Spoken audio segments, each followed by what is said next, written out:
Please rise for invocation by Pastor David Troxler of First Christian Church, followed by the Pledge of Allegiance. In the absence of the pastor, we'll do a silent invocation. And if everybody would just do me a favor during the silent invocation. Our community is still hurting. Just keep in mind those that still are. It's going to be a while before we're whole again. And they need our prayers as well as our support.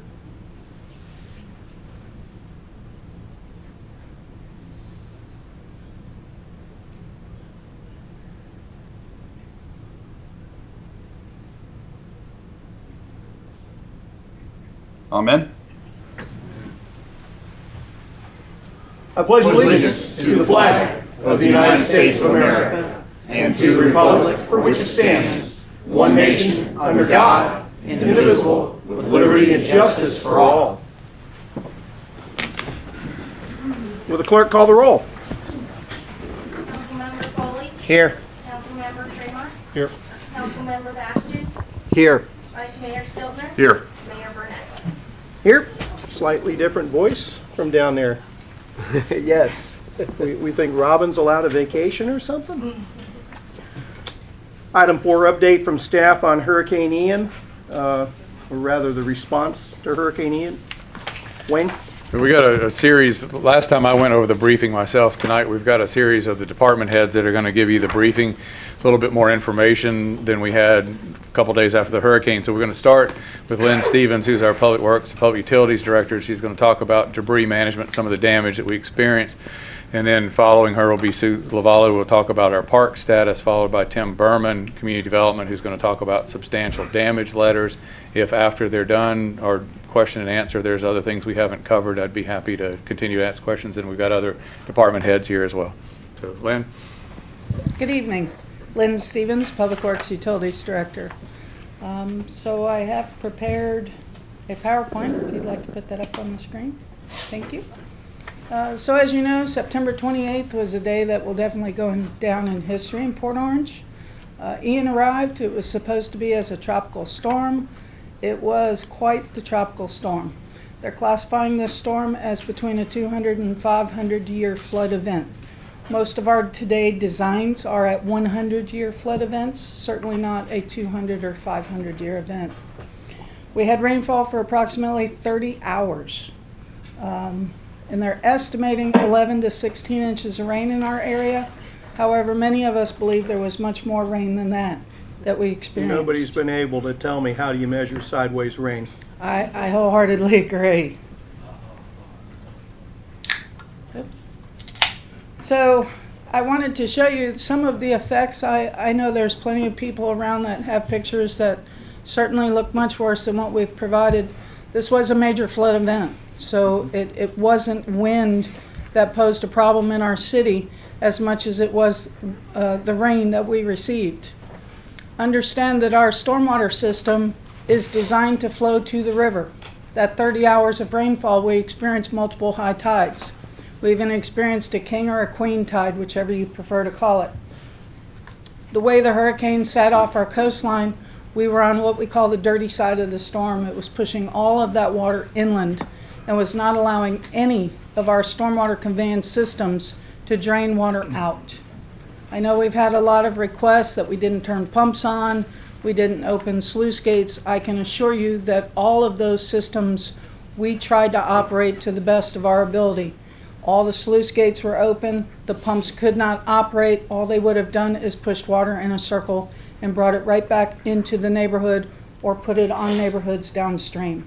Everything was full.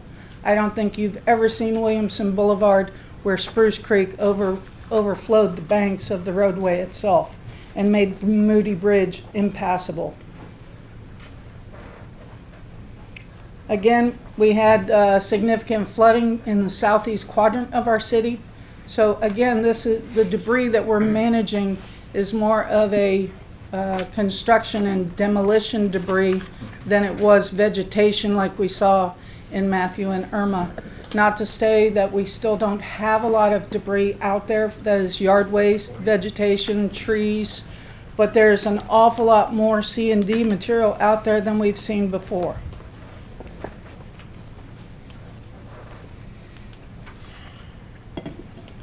So Sugar Forest is one of the areas that was hit hardest. We have multiple locations in our city that were hit very, very hard, but anything especially anywhere near Nova Road to the river was hit extremely hard. Nova Canal overflowed its banks. So that wound up putting all of that water into our neighborhoods. And again, the conveyance systems are not designed to handle the flow from Nova Road. Our assessment of debris began on October 3rd. So the city attorney, city manager, and I made contact with our debris haulers on that Friday after the storm. We had them on site that following Monday. We started doing the assessment. Our preliminary assessments estimated about 175,000 cubic yards of vegetative debris and 175,000 cubic yards of C&D. Those were the early estimates. Many of our residents had not had time to put things out to the street, so we did not get the full magnitude of how much debris was out there. We opened a drop-off site at 407 Virginia for residents to bring yard debris to our drop-off site. As of noon today, we had 377 residents visit that site and drop off debris. Our pickup using our debris company started on October 7th.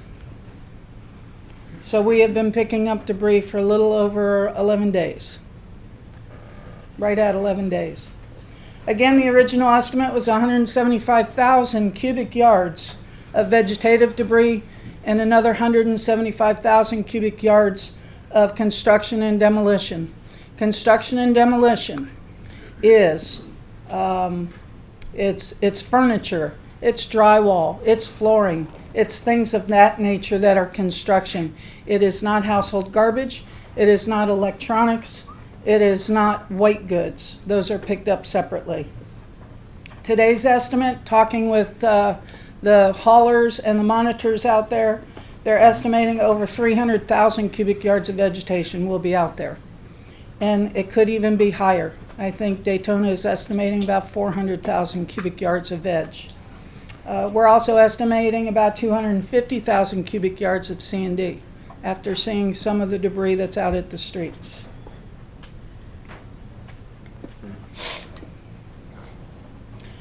So, as we have in the past with storm, we start with our zoned approach. We break the city up into various zones. We have 8 zones that we have started in. This is the map as of about noon today. This is where the trucks are actually hauling. The larger the circle, the more debris that they have collected. Some of those piles will be 40, 50 piles in one of those circles from that area. So I also want everyone to understand that there are different trucks for different debris. So a resident may see a truck come by and pick up their yard waste and they leave the C&D behind or the appliances. There are separate trucks for each one. So another truck will be coming by to get C&D. A whole different vehicle will come by to get refrigerators and appliances. Currently, the hauler is working in zones 2, 3, and 8. Those are some of the hardest hit areas. We know that zone 6 and zone 5 are extremely hard hit. We are bringing more trucks in, and we'll start picking up in those zones as well. We figure that zone 2 will be done by the end of this week, and we'll be able to move those vehicles over into zone 5 and 6. City staff is also collecting debris. We're collecting the smaller piles. We don't have the equipment to collect some of the extremely large trees that our hauler has been picking up, but we are capable and authorized to pick up some of the smaller piles like we saw around City Center, like we saw in the parks. We have picked up all the parks so that the hauler can focus on our residents. Brunner Road is our DMS. It's at the end of Brunner off Madeline. That has created some challenges. That road itself was flooded after the storm. Not something we'd ever seen before. The property itself was high and dry, but the entryway to the location was flooded. We basically had to build the road up in order to get equipment in there. We now have the hauler hauling. He has brought in over 33,500 cubic yards of debris onto the site. You can see at the upper side is vegetative debris. They've already started grinding and reducing that debris. I went out there one day and the entire length of the property was full of vegetative debris at least 15, 20 feet high. I went out there the next day and it was almost gone. They had reduced it down that quickly. So they are continuing to reduce that debris down as they bring it in, and they're going to start hauling some of it out. We had our debris site permitted to take C&D, construction debris. The reason why we did that was so the hauler could turn the trucks around faster. If the trucks had to take C&D out to the Tomoka landfill, some of those wait times were close to 2 hours, and you weren't going to get but 1 or 2 trucks a day of C&D out of the city. We said we'd re-permit our DMS site so we can expedite collection of the debris. So that's what we did. We worked with DEP. We got those collection sites permitted to take our C&D. The contractor will now take that big pile of C&D. He has a grapple that will come and take it and squeeze it down, compact it, put it in trucks, and then haul it as a more compacted material out to the landfill. Right now we had 4 trucks. They brought in a couple more. They're being certified as we speak. They should be out on the road tomorrow. We'll have 7 trucks by the end of the day tomorrow, and I'm assured by the contractor we'll have 10 or 11 trucks by Friday. So we have collected 33,500 with 4 trucks. Yeah, there it is. So there's some immediate repairs that have occurred since Hurricane Ian, or Tropical Storm Ian, came through our town. One of the areas was Madeline at Greenfield. We have that road, that entrance to Laurelwood still shut down. We've had a collapse of an old stormwater pipe, some of our old infrastructure. And that pipe collapsed the road. It took part of the sidewalk with it and is a definite hazard, and we're going to have to replace a good section of that pipe. Also out in Summer Trees on Lazy Creek, there was a washout where the stormwater passed over the top of the roadway to get to Spruce Creek. And it washed out. You can see our water pipe there being exposed completely, and it completely took out the sidewalk and some of the other structures in that area. Some other areas that we've experienced some damage was on Tracy at Melissa. One of our sanitary manholes was inundated with stormwater, and the erosion around the manhole has caused a collapse. We also have some potential issues with a very large sewer pipe that runs down the center lane of the southbound road part of Nova Road. So we'll be going in there at night doing some videoing and some smoke testing to see if there's an issue there. So those are some of our immediate repairs that you'll soon be seeing some emergency purchases and ratifications. We also did quite a bit of work with a tree service so we could get the trees off people's homes and off of their property. So we had quite a few trees that were on the city right-of-way laying on people's homes or on their property, and we took the initiative to get the right of entry forms filled out from the property owner to allow us to go onto that private property and remove that tree. We still have quite a few trees out there that are what we call leaners. They're rooted in the right-of-way, so they are a city tree. They are leaning. The way FEMA looks at it is if it's leaning 30 degrees or more, then the debris hauler will remove that tree. If it's an immediate hazard, we would get them on it right away or hire a local tree service to take care of those. I believe we have taken care of all the immediately hazardous trees, and so the rest we will turn over to our debris hauler so we can get reimbursed through FEMA.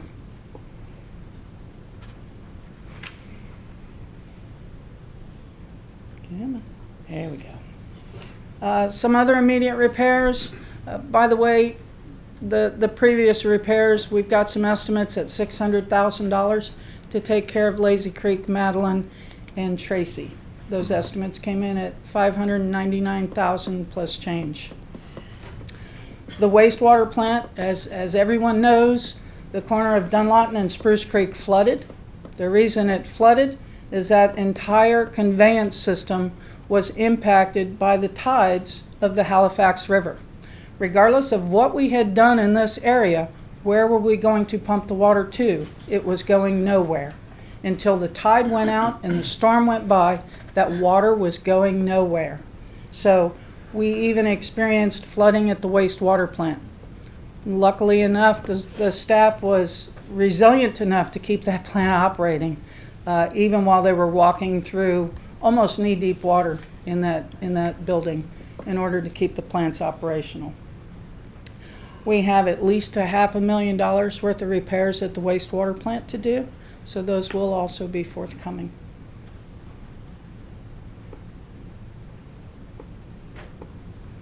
So, in conclusion, some of the things that I've heard from residents, and I truly empathize. I can't say as I understand, I didn't experience some of the flooding and issues that they experienced personally, but my heart certainly goes out to our residents. I know bag debris has been a big issue. The reason why we're asking them not to bag the debris is, number one, the debris hauler can't take it. The debris hauler, when he takes vegetative debris, he puts it through a grinder. When he puts plastic through that grinding machine, it binds everything up and stops the whole thing. So we cannot take bagged and vegetative debris. As far as C&D, we can't take bag material there either, because the monitors or the hauler can't verify the content. So our site is designed for construction and demolition debris. It's not designed for household garbage. It's not designed for food products out of the refrigerators. It's not designed for electronics, and it's not designed for household cleaning products. So those are considered hazardous waste. Paint, cleaning products, things like that are considered hazardous waste, and household garbage, not construction debris. So the hauler has to keep the construction debris separate from the garbage. Waste Pro should be taking the garbage, and if they are separated properly, then Waste Pro will be taking the garbage. If not, I'm hoping our residents will let us know so we can rectify that as quickly as possible. Waste Pro is picking up yard waste as their regular routes. They're not doing the claw truck piles like they have done in the past. If it is storm debris, Waste Pro is not touching it. However, if you have some bagged debris, leaves, things of that nature, we have talked with Waste Pro. They will pick up 3 of those bags each day that you get regular yard waste pickup. I've seen a lot of places have a lot of bags, and I know that it's not an easy thing to just put 3 bags out there at a time, but that's truly what we're asking residents, is to understand that if Waste Pro goes through and picks up 20 bags here and 20 bags there, they're not going to get through the entire route that they have to do on a regular basis. We're asking that they not place debris in the streets. That inhibits our police and our fire department from getting down the roads, and emergency services are critical for us. And don't cover the storm drains, fire hydrants, mailboxes, things of that nature, because when that claw comes by and picks up the debris, it doesn't know the difference of your mailbox and a fire hydrant and the debris. So we're asking people to please be conscious of where they put their material. Again, I want to make very clear that we are going to be making multiple passes. So if a truck comes by your neighborhood and you didn't get all of your debris out, it's okay, we're going to be back. So we are going to have multiple passes for C&D. We'll have multiple passes for vegetative debris. So we're expecting at least 2 passes. I think some areas, as we've discussed with the monitors and the haulers, some of those areas are going to require 3 passes. So we will not stop until we've picked up all the debris. We're asking our residents and our everybody else in our city to please be patient with us. We're working just as hard as we can to get the debris off the streets and try and get us back to normal as quickly as we can. And I am open for any questions. And with the, excuse me, with the magnitude of everything and that 300,000 plus, did we have a general or rough estimate of the cost to clear the debris? And not to the, just a rough. if I'm not mistaken, I believe Matthew was about 400,000 cubic yards. And I believe just for our disposal with Matthew was upwards of 5 million. And we are much higher than that. So Higher than potentially, five. potentially double that. I Potentially. would say Okay. potentially. We'll be north of 10 million. Okay. We'll be north just- of 10 million. Yeah. I And just and wanted to that's put- just for debris collection. Yeah. That's not for repairs. That is just debris collection. Yeah, understood. When we start getting into some of the repairs, like I said, 600,000 just for those summer trees, Madeline and Tracy Drive is 600,000.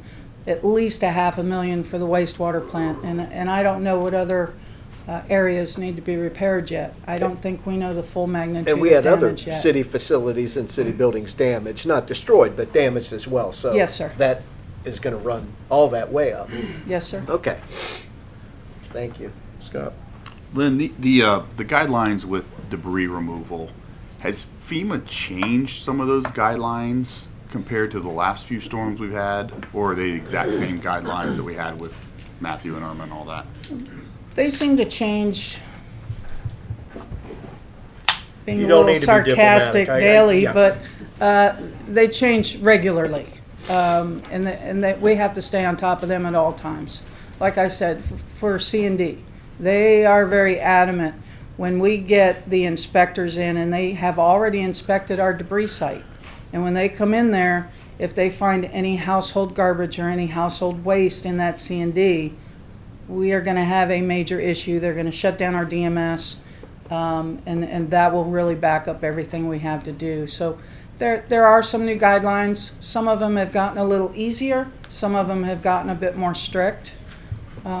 Is the bag debris guideline, is that new, or is that the same as it was? That's the same as it was. Okay, it was that way before. I think the big difference with Port Orange was in Irma, Dorian, and Matthew, we didn't have as much C&D. I mean, we had some Sure, minor not flooding, even I believe, close. during Matthew. Not I'm even not close. sure about Irma, but certainly not to the magnitude that we have had with this tropical storm. Okay. This is truly a flood event. Yeah, I know you touched on this. So this is something that I'm hearing from folks, is that the lines at the landfill are outrageous, and that they only have one scale in operation out there. So everybody has to go to the same scale. Is there not? I haven't been out there, and I don't want to try to get out there, but does the county not have a plan for multiple lanes and multiple scales, or that's just not something that can be done logistically? I don't have an answer to that one.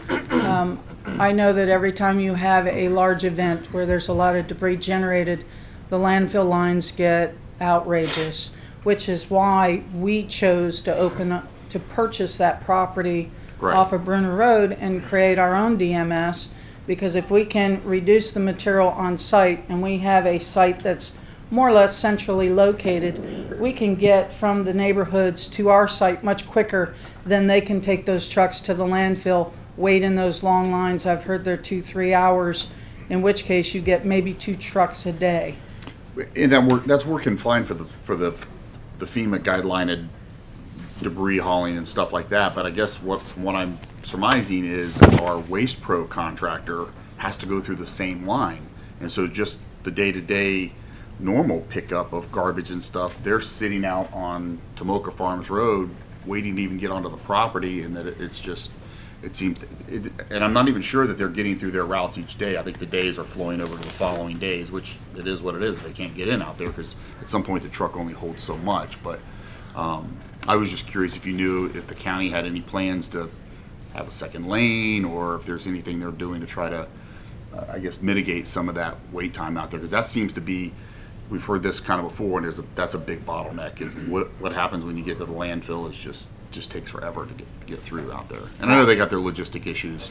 Sure. But- And I've heard the same stories. We met with Waste Pro Monday or Tuesday after the storm. They're starting to all run together. But we met with Waste Pro, and they explained the same thing, that especially that first Monday and Tuesday, there was so much garbage out there that people put out as regular household garbage.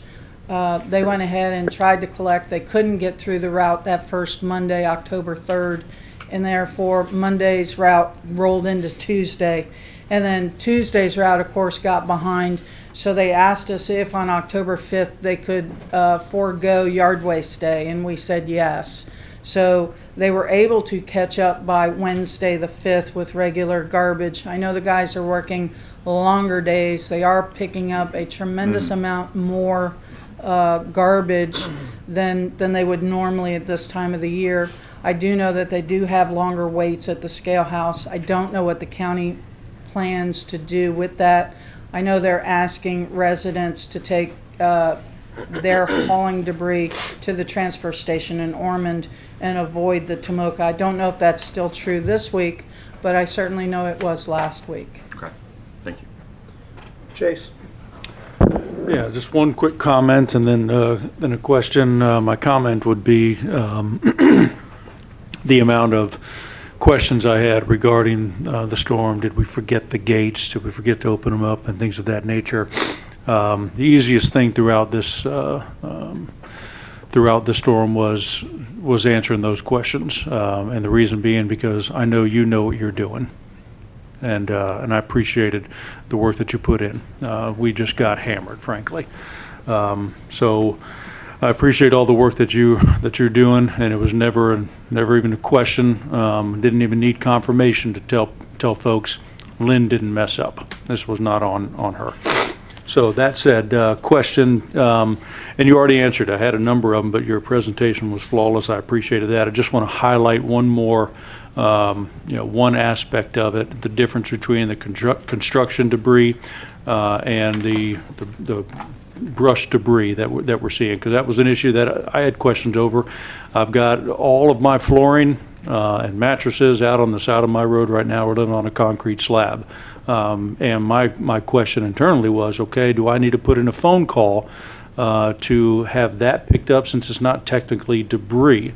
And that question was answered. So can you just run over that one more time for the folks at home so they understand the difference, that there will be separate trucks coming around for that separate debris, please? Yes, sir.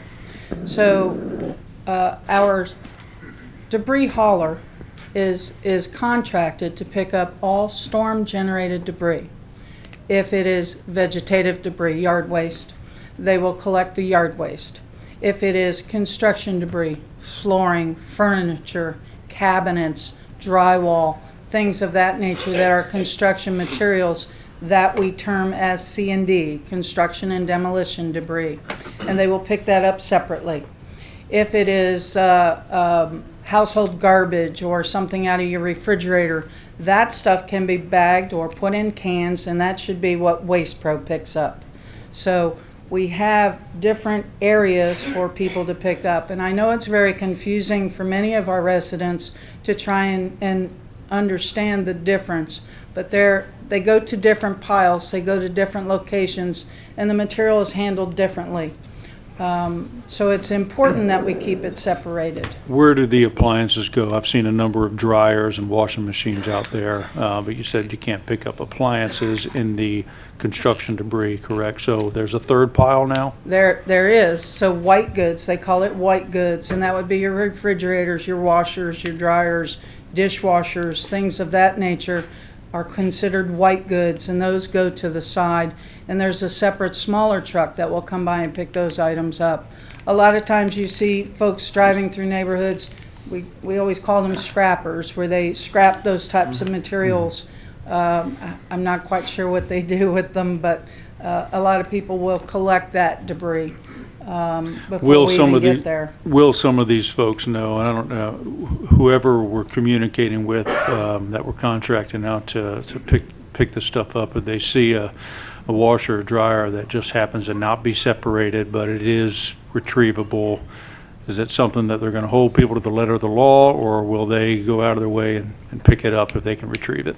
Usually what will happen is you'll get the big claws that come through for vegetation, then the big claw truck comes through for the C&D, and they'll leave the washers and the dryers to the side. And then a third truck will come by and pick up washers, dryers, refrigerators.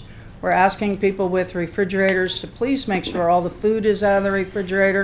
It doesn't have to be cleaned, but we are asking that all the food be removed from the refrigerators And for safety reasons, for children and others in the public, to please duct tape close the doors. Don't remove the doors, just duct tape it closed. And then they will come by and pick that up. Good tip. I hope I answered your That question. was great. Thank you, Lynn. Reed, what you got? Just wanting to check here. So I know Port Orange on the website we've put this debris hauling road pass system. Do we know how often that's getting updated? Is it up to the minute or up to the day? Because it's saying first pass 6%. I think it said that yesterday as well. And I know a lot. Number one question I'm getting is when are we going to get to their neighborhood, right? Sure. So, and I know there's no easy answer to that, but I know we're working 3 zones, and I know how we're approaching it. Just how often can they check the website and get a reliable update? So I put a call into them today. It's supposed to be updated every day, and usually the end of the day for the day before, because we get yesterday's report at about 2 o'clock this afternoon. We got yesterday's report.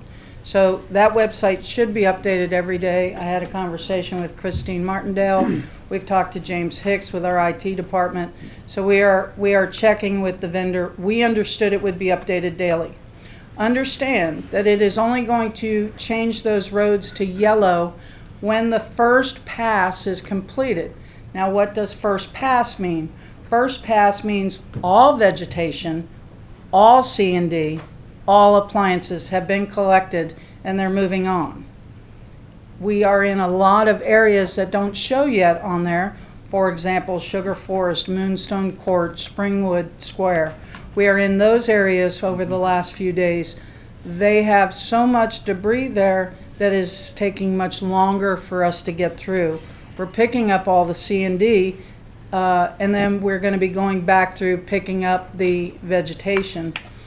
So the pass is not going to be completed until we get that done. Okay. And that will not reflect on that website until the full pass is done, that they have taken all C&D, all vegetation, all debris has been removed. And yes, I know that we removed some of these areas, and some of these driveways and the frontage of the properties are so small, and residents are doing a great job trying to keep it out of the roadway and keep it separated and keep it where it needs to be.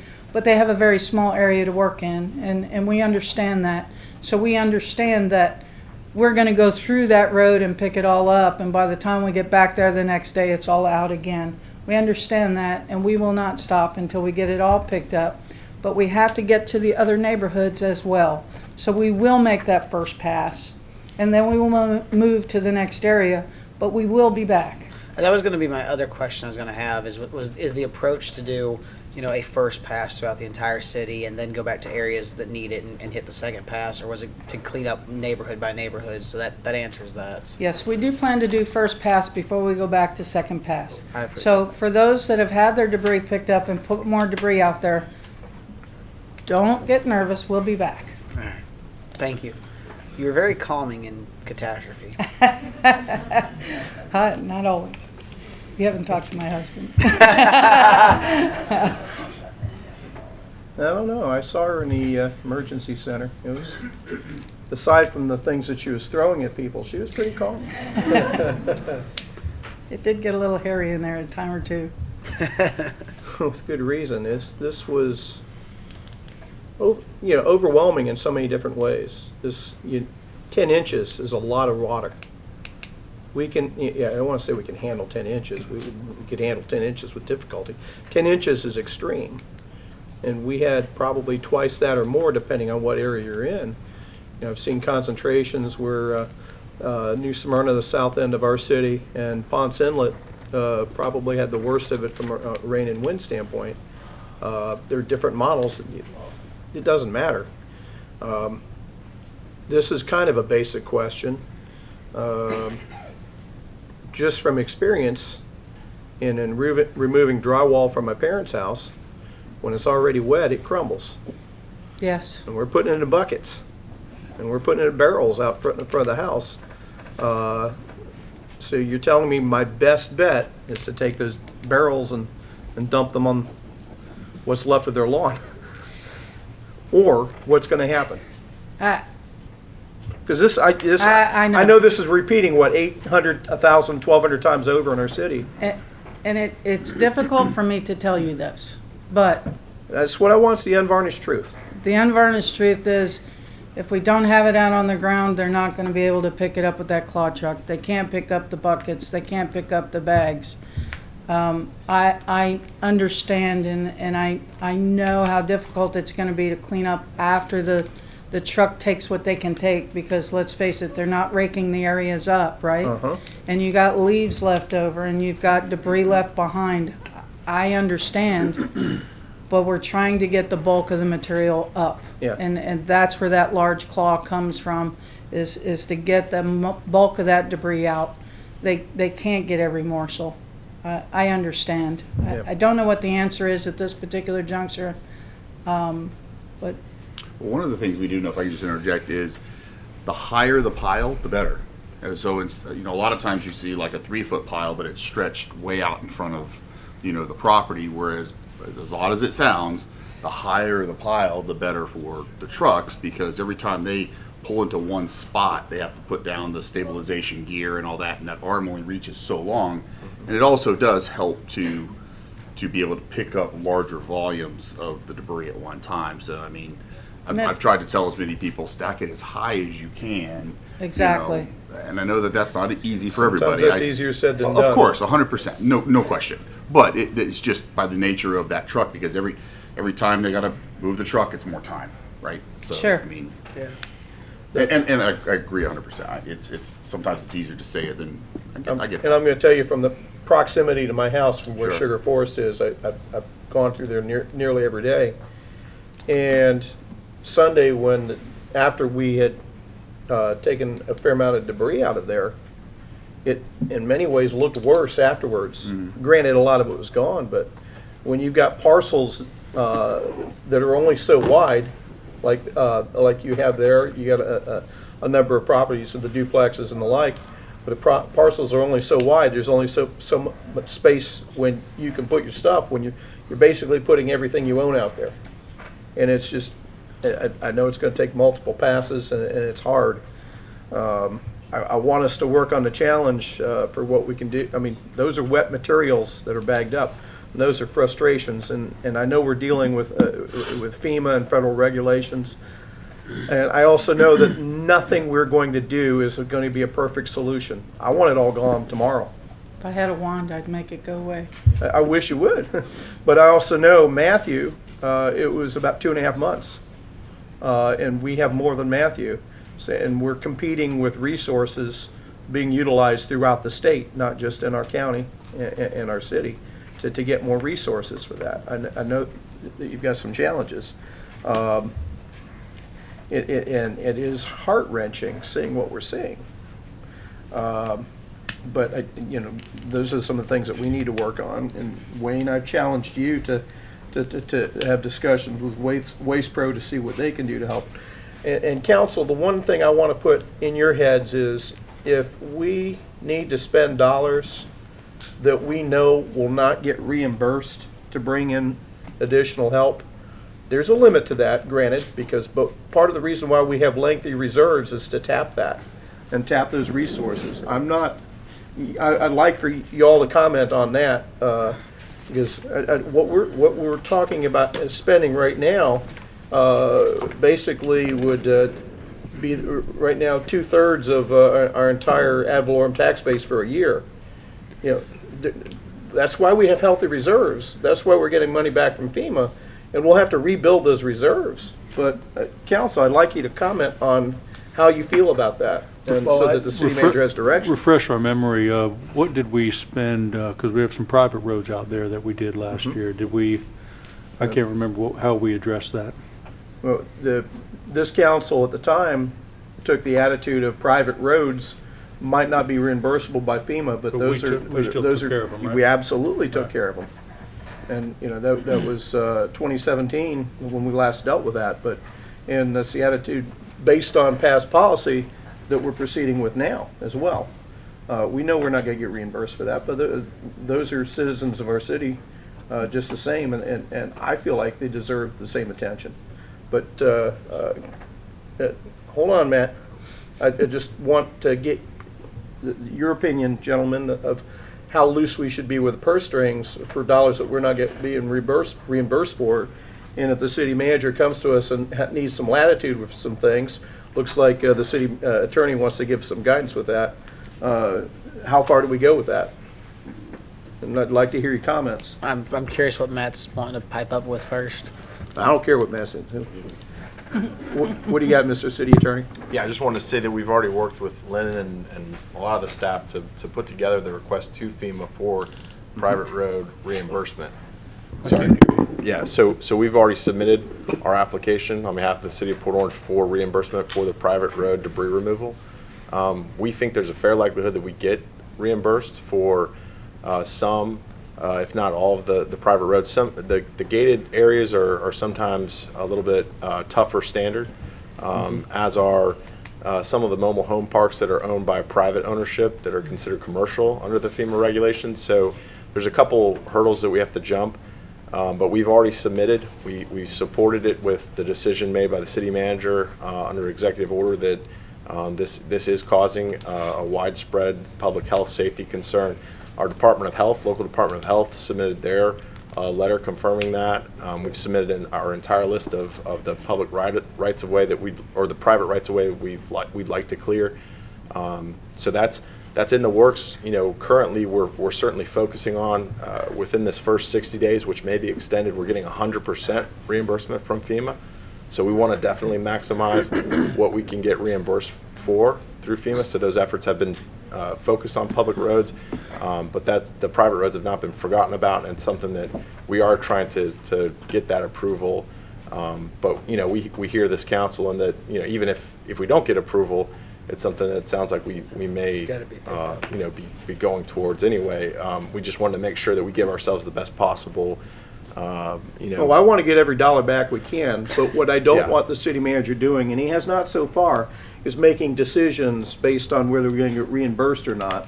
I want him making decisions based on what's going to take to make the city whole again. And if we have to tap reserves, will this council give him give him what he needs in support? Do we have a consensus on that? So I think that's almost a whole discussion in itself, Mayor, because one of the things we saw in 2004 is you had 3 storms back to back to back. Yeah. And heaven forbid had we depleted reserves on the first storm, we'd have been in trouble. And we've seen other storms like this happen, and we know that the timeline to get money back from FEMA could be up as 3 years to get that stuff back. So I mean, I think that's a discussion worth having, with a strategy in mind, and the city manager and the finance director bringing back some information.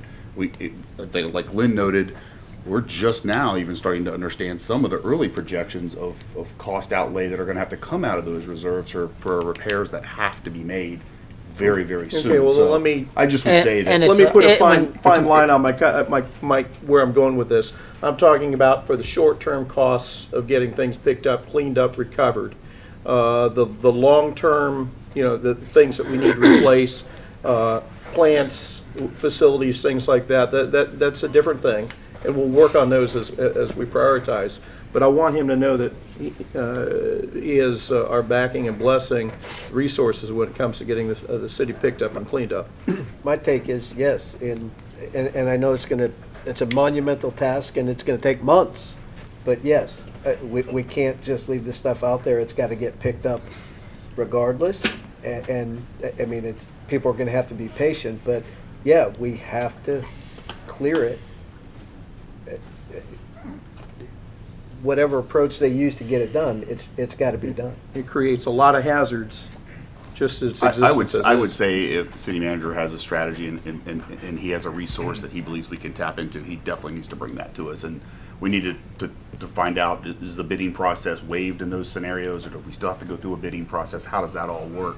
So, but I would definitely be willing to entertain all that kind of stuff. Okay, and Wayne, basically, what I'm hearing is, and I'm hoping your takeaway is that there's a consensus for backing the decisions that you've made short term, and continue to do that. And if there are other resources and other opportunities, bringing in more trucks. I know that we're in the process of doing that now.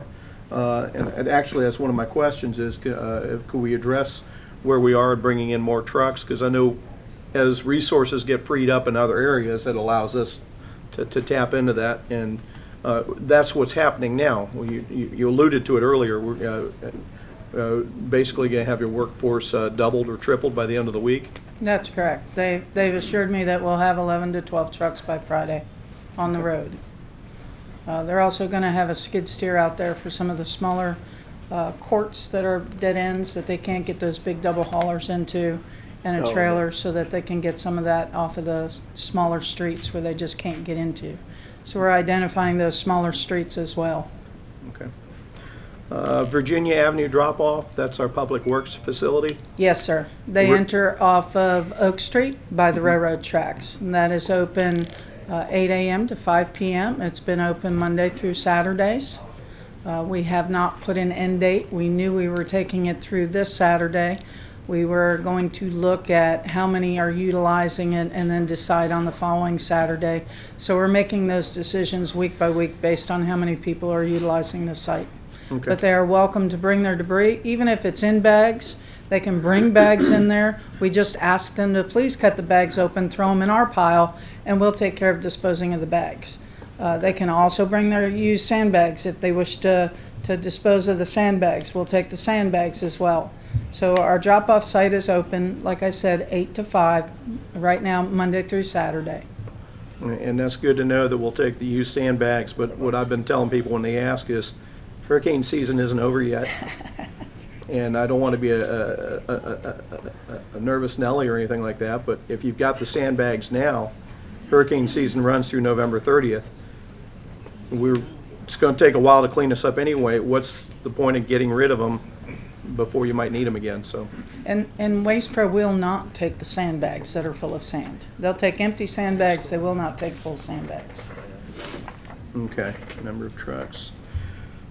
A couple of other issues that, Wayne, I want to make sure you and Lynn have on your radar is the volume of water that we process in the city is not just from rainfall, but from rainfall from other communities coming down the Halifax Canal. Daytona Beach had been working for a while to add an outfall. There are no outfalls from the Halifax Canal inside Daytona Beach. The first one, going north is at LPGA.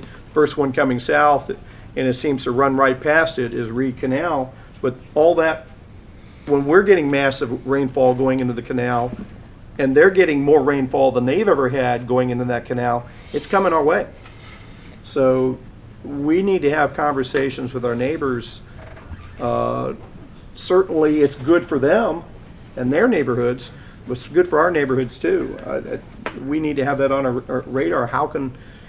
Maybe that's something that is a collaborative effort as we talk to our state officials about maybe getting some help, because that is something that would have a regional impact, not just for Daytona, not just for Port Orange, but the entire area.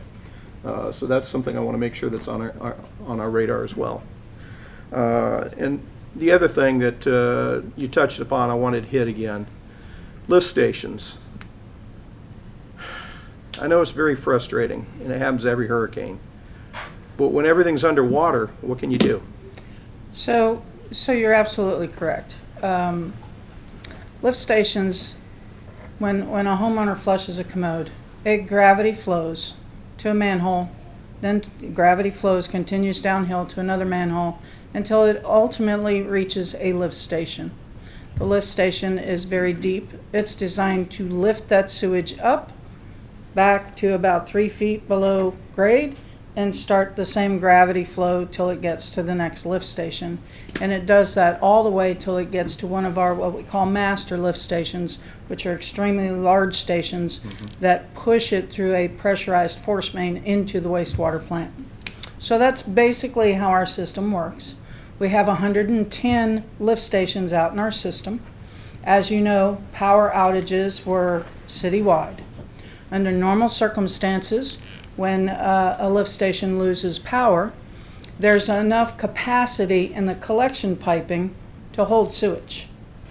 So that station could be down, some of them could be down 12, 16, 18 hours before it starts posing a problem. However, with the floodwaters, you have 2-3 feet of water over top of the manhole. That manhole is not watertight, and that stormwater is also inundating the sewer system. So everything is filling with stormwater. Our wastewater plant is designed for 12 million gallons a day with a peak capacity of 24 million gallons per day. Our influent flow meter reads up to 25 million gallons a day.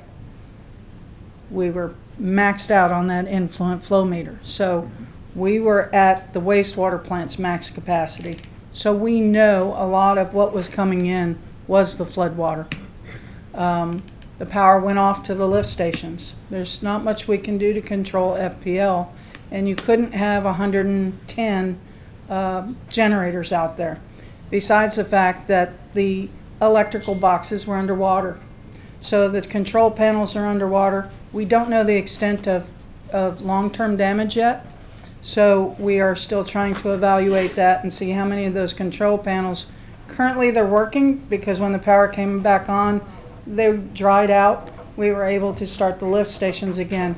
But as you know, any electronic component that gets wet is going to have multiple corrosion issues, especially with salt water.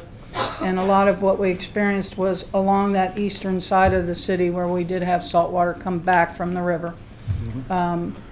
So we don't know the full extent, but I can tell you right now all the lift stations are back operational. Power lines were down all throughout the city. A lot of large trees took power lines down, and that also eliminated power to some of our lift stations.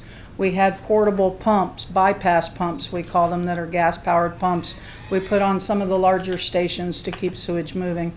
But yes, the sewage collection system did experience significant issues due to the amount of stormwater that's just over top of the entire system. They're underground systems, and when you have 2-3 feet of water over top of the manhole in the street, how many of our streets you couldn't even pass because there was so much water? Each one of those manholes down there is another 10-12 feet below the road, and that water is just pouring into that sewer collection system. So yeah, it's been a challenge for us. So on average, on a normal day, we treat what? 3 to About 5 million? six. About 6 million. Okay. We treat about 6 million of sewage a day, and we were well over 25 million. And for what, 3-4 days until they got flushed out? We after the rain stopped and the tide went out, and we got on the backside of the hurricane, and all the floodwaters started to recede. Once the floodwaters went out, the volume of water through the treatment plant dropped significantly. And we saw it drop from 25 down to 19, down to 13, and then it pretty quickly, we still had high flows for a few days, but we are back down to normal capacity. For a typical underground system like this that we have basically everywhere throughout the state of Florida, are there any real solutions like that for something like that, or is this just something that happens when you get overwhelmed by a storm you've never seen before, or is this just something we got to give thought to? I got a feeling that there'll be small solutions to large problems. There isn't a simple answer to that. I can tell you that. We generally design our infrastructure, our pumps and generators and control panels to what we call the 100-year flood. This far exceeded a 100-year flood. So a lot of times you'll see Oceans Lift Station as a perfect example where you see it's up on a mound. That's because it's designed at a 100-year flood. When those things go underwater, you're beyond a 100-year flood estimate. So I don't know what the short-term answer is. We tried taking pumps out there, but it's hard to do anything when you're standing in water up to your waist and you're trying to do work and connect systems, and certainly can't connect portable generators out there or even operate electrical equipment that's underwater. So it is a challenge for sure. Well, I tell you what, at some point, I don't know when that's going to be, because I know we got a ways to go. I owe you and your departments and a lot of the departments and all the departments in this city a terrific debt of gratitude, and I've already tasked the city manager with finding a giant donor to give you guys a thank you barbecue or something. But I also know that we can't do that anytime soon because you all are still too busy working this. But I think I just want everybody to know that we've got all these critical questions and it's tough, but we are grateful for the effort. We really are. Thank you. I know that our staff is working extremely hard. Our staff is working 50, 60 hours a week still, trying to recuperate from the storm. So they're working their little hearts out there, trying to clean the city up, trying to get us back to normal. Remember, a lot of them also experience the same issues. So we try to give them at least 1 day a week. We try not to work on Sundays. Give them 1 day a week at least to take care of their own families and their own affairs. But we're working 6 days a week out there. The hauling debris contractor is working 7 days a week out there. They're working 12-hour days, 7 days a week. While I'm on that topic, they are going to stop work a little early on Halloween. They're going to close up shop at 4 o'clock at my request so that they're not out there trying to haul debris and pick up debris when kids are trying to go trick-or-treating. You know, that's probably a very, very smart and safe thing to do, as it is. We as parents are going to have to coach our kids on the vagaries of trick-or-treating with the extra piles of debris and the safety issues that there will be out there. I know that we're going to make great progress in the next couple of weeks. I also know that there'll still be a lot out there too. And one of the things that was suggested is that, and I wanted to pass this on, if people have the opportunity to consolidate debris piles, if you got small debris piles out there and you have the ability to consolidate them so that the crane doesn't have to come, stop, deploy, pick up, get going, come, stop, deploy, pick up, anything that you can do in your neighborhood to help speed things up. If you're able to do that, consolidate debris of a couple, 3 different houses, you've already got a pile there. Consider it, and they're little things, but collectively they become big things. And I do appreciate everybody's patience. We're working very hard. We have a long way to go, without a doubt. It's hard going through the neighborhoods every day right now, seeing what I've seen. You know, and you know, we're not immune to it up here. Well, maybe you guys are, but I don't know how that happened. But you know, we're not immune to it up here. We've all, to some degree, our houses did not exactly come through without a little bit of water in them. I know that you've got challenges and you've got challenges. I know that there are a lot of people in this community that are having extended family stay with them. My parents are staying with me. So we're getting to know each other a whole lot better for all the right things that are happening. It's happening for the wrong reasons, but I haven't been able to spend this much time with my dad in a long time. It's a blessing in disguise in some ways, because he has more one-liners than I do, which in itself is amazing. He's got, considering what he's gone through and my mom's gone through, I know that it is amazing. You know, the resiliency of the human spirit, and I'm seeing that right now in all our communities. But you know, that's the thing. The challenge that we have is that everybody's been patient, but you know, to a point, you know, we gotta get the job done. There are a few people that wanted to speak in regards to Hurricane Ian. Now would be the time, and I would invite anybody who wishes to, whether you've signed up to or not, if you want to speak or ask, totally up to you. I'd like to respond. Come on up. Remember, you have 2 other staff members to present. Okay. At this point, Wayne, you still got two other members of the staff that have presentations. I think this would be a good time to do this, and then we'll come back to that. Just a reminder, when you come up to speak, you got 3 minutes. Just give us your name, where you live, and tell us what's on your mind, and get it all out. We probably aren't going to respond to you right away, because we've still got further to go, but I want to get everything out and onto the table. Go ahead. My name is George Lopez. I'm 75. I'm retired. I was a Navy corpsman, okay? And there's a big difference between planning for an emergency and then an emergency response. Mm-hmm. And granted, this was the storm of the century, and I think that your thoughts of planning probably didn't come through when it comes to the recovery.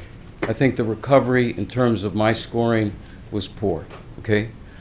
We have a lot of debris. We have a lot of neighbors who have said, hey, nobody's talked to me about separating garbage. Nobody's told me when it's going to come about. I learned it from a neighbor, okay? So when I look at this was no big mystery that this storm was coming. I was tracking it for 7 days. I was prepared.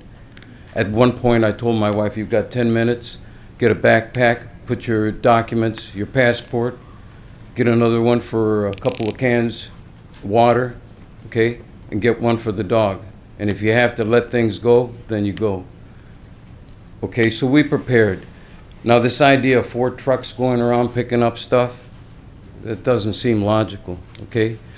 Your infrastructure is not supporting what the growth that you are planning.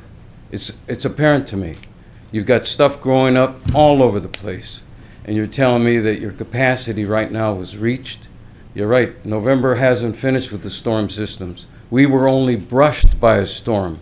I hate to think if we were further into that crown, or even at the core, then we wouldn't be here. So I think in terms of response, yes, you guys have done a good job so far. I don't think so. It needs to be picked up. The residents should not bear the financial responsibility of cleaning up, okay? You guys can get FEMA support. We're trying to get FEMA support, get it, clean up the streets. I'm looking at this and saying, wait a minute. The predictions for global climate change are here, okay? And you have to prepare for that. If your capacity is 26 million, you better plan for 36 million. Because the projections are that by 2050, okay, this entire area will be underwater. Okay, so right now, I'm planning for the next 10 years that I have, and I'm really wondering, is this community prepared for another storm that could hit directly? Okay, you could plan, but your emergency response was slow. It was very slow, okay? You do not have an informed community. If you want the community support, then you need to inform them and don't have them bear the financial responsibility of cleaning up. And that's what I have to say. Thank you. Who else? Come on. No, you're fine. Tell us who you are. Thank you. My name is Charlie Tucker. I'm a resident in Woodhaven. Been a Port Orange resident for about a year now. Wanted to talk to you about the fence, the barrier fence in between Woodhaven and I-95 that ICI constructed around 2017, 2018. I got to ask, is this storm related? It's storm damage, yeah. Okay. But it's not Because- general storm cleanup. Okay, because I'm talking about storm directly. I can take you at citizen participation. You know, go ahead. I'll be Can done you in 2 reset the minutes, clock 30 to 3? seconds. I was going to say, I go can ahead and speed up. reset it to 3 minutes. I'll try to make up You're time up since there. I don't quite belong here. So the fence was constructed in 2017, 2018 based on a waiver that the city granted ICI to build a fence versus a 50-foot natural barrier, 9th century milling. Yeah. Over time, that fence has fallen. Large sections of it have fallen in thunderstorms, and now Hurricane Ian has come through and total collapse. It costs a lot of money, somewhere on the order of hundreds of thousands of dollars. And so here we are, total collapse. And just to point out, sorry, the bottom line is that the fence was constructed under poor construction standards. It's blown down in 60-mile-an-hour winds, and max 87-mile-an-hour winds have torn it down completely. The sections that we repaired with reinforced posts are still standing, which hints at if they did it right with those reinforced posts up front, it would still be standing. So, so there's two major issues that I want to talk about. One, the city did a great job. I spoke to them about the codes that need to be enforced based on the Florida Building Code for this next fence.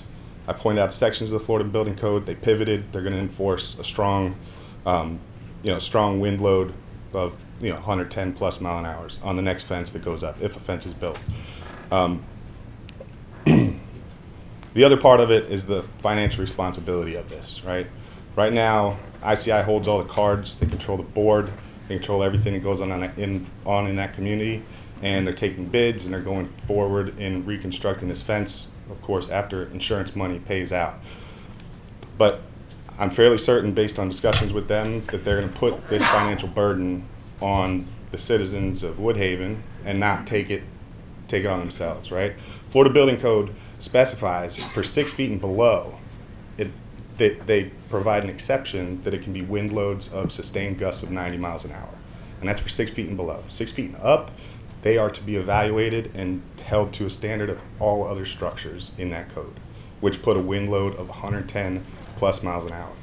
ICI as a construction company, whether it's negligence or just being cheap or whatever in their position when they built that fence, they should know the standards that they were held to in constructing that fence. They put up a substandard fence. They should bear the responsibility. Again, citizens of that community, relatively powerless right now. You guys are friends, not, partnership, right? I mean, I'm sorry. I mean, I just mean the city is a partnership with ICI. There's still a lot of permits to be granted. There's still a lot of potential, buffer waivers that may be negotiated. I think ICI would respond to get the city's opinion more than the residents of Woodhaven. So again, just asking your help. And I know there's a lot of very important business that you brought up and you guys will continue, but thank you for hearing me. Thank you. Absolutely. Appreciate you. Darla, I didn't see you sneak in, but then I saw you there. Hadn't seen you in forever. I know, it's been a while. My name is Darla Dumas and I live on North Brighton Drive. So, again, with almost everybody else in the city, my home is flooded for a second time. My home flooded in 2004 with Hurricane Francis. It was sewage water. It had 4 to 6 inches in the house at that time. And with Hurricane Ian, I had 1.5 feet. And there was at least 5 foot of water outside. I had to be rescued. No one could get to me. So the questions I have were around lift stations and infrastructure. And while I appreciate Lynn's knowledge and information, it was great information, but this has happened twice. And while I understand that everyone wants to call this a 100-year flood, I've lived in my house 30 years. In the 30 years I've lived in my house, we've had a storm of the century, a 100-year flood, and now a 500-year flood. I think my math's a little better than everybody else's. But I want to know, of the 110 lift stations, I get that 70 of them failed at least, and I understand they're below ground, but I don't think we have the proper infrastructure to make anything sustainable. And we have a lot of development going on. So what infrastructure changes is everyone going to make sure that my house isn't flooded for a third time? And to be quite honest, my house is for sale. I can't live there anymore. So if y'all want to buy my house, please come see me. But we need to have this fixed because it's only going to happen again. That's all I've got to say. Thank you. Thank you. Who else? I'll come back again. Hi, my name's Linda Cookie. Ditto. You gotta come up here. I just wanted to know, Can you I say don't- yeah. say your name in the microphone? Linda Cookney, Thanks. what happened before the flood? Nothing. Do you know I saw cities, South Daytona? I never saw truck digging out the trenches. Our lake was full before the water even got to us. Okay, I live in Foxborough. Okay, it was all full all around us. For the whole week we knew about the storm coming and nobody did anything about emptying those drains. Okay, that's what I wanted to add to hers. Thank you. Thank you. Anybody else? All right. Piggyback on her comment. My name's Chris Honor. I live in Foxborough as well. What was done? Was there any mitigating beforehand? We knew the storm. Obviously, you don't have a crystal ball, so you can't, predict whatever rain. But what was done? The Public Works Director can answer that. No pump stations open up, floodgates. Just wondering. Because I'm on, like Mr. Tremont, concrete floors. And I bought the house there because I have a little background in civil engineering that it never flooded. I checked FEMA maps, never flooded. And I had a foot of water in my house. So, just wondering what you guys did preparing for the storm, pumping down lakes, opening up gates. I know, high tide, but when that water started to go, it moved. It was almost like you stand in the ocean and you feel the water going by. I was in the street directing people to not go any farther. what caused that? Were those pumps turned on? It couldn't have been tidal. It was. It was tidal. Can't pump against the tide. But my canal That's why. drains to Rose That's Bay. why you saw such a fast come down. But the canal that flooded is our main drainage canal runs to Rose Bay, Mhm. which Rose Bay's not that tidal. Yes, it is.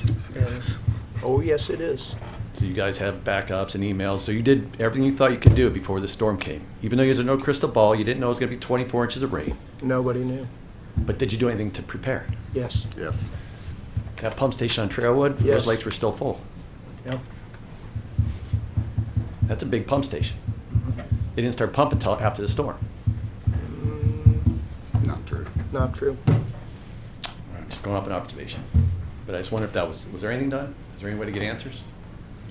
Yes. Like, is there a list that says, hey, here's what we did, and we still didn't know what we Actually, I usually let everybody stop the clock because I don't want them to lose this time here. But usually, we actually had a recap of that at the last meeting of all the things that were done, and you can go back and look at that meeting. Okay. But we'll still. No, I can look at that.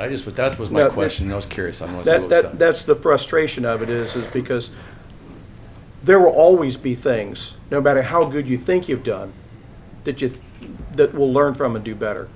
I'm not going to sit here and say that we were perfect because you don't know what you don't know. But we prepared for a storm that a lot of people didn't think we were going to get, and we prepared anyway. Are we going to learn a lot from this one? Dang right we are.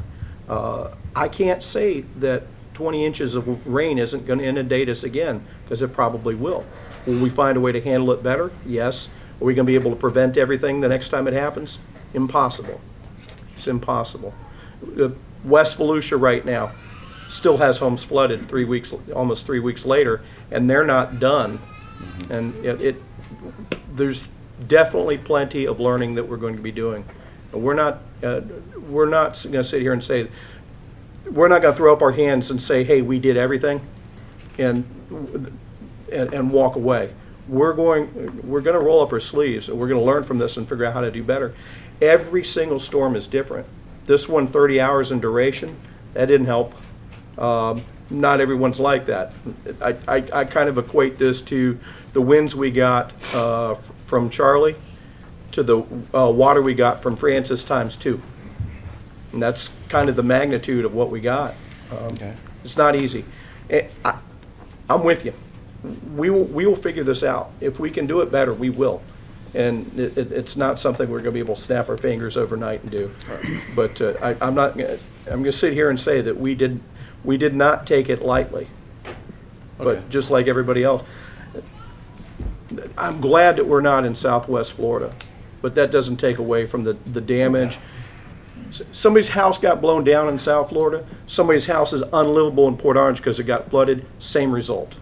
Same result as far as I'm A lot of concerned. them don't have flood insurance.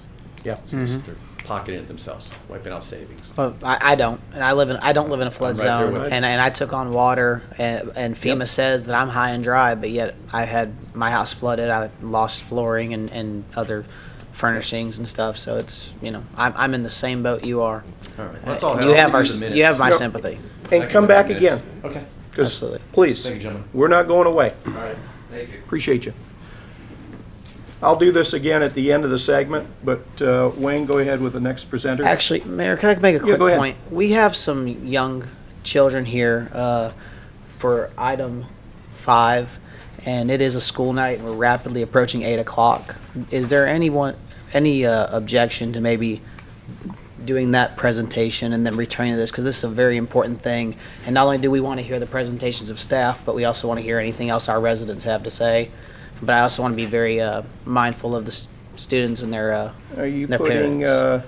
a motion forward to do item 5 right now and then take a recess and then continue where we're at? Is that a motion? That is my motion, please, sir. Do I have a second?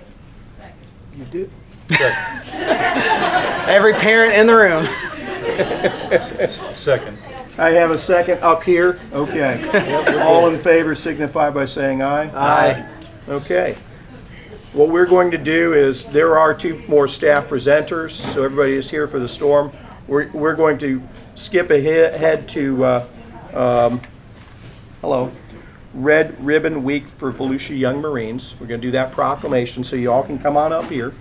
And then we're going to take a short break because we've been at it a while, and then we're going to pick it back up again.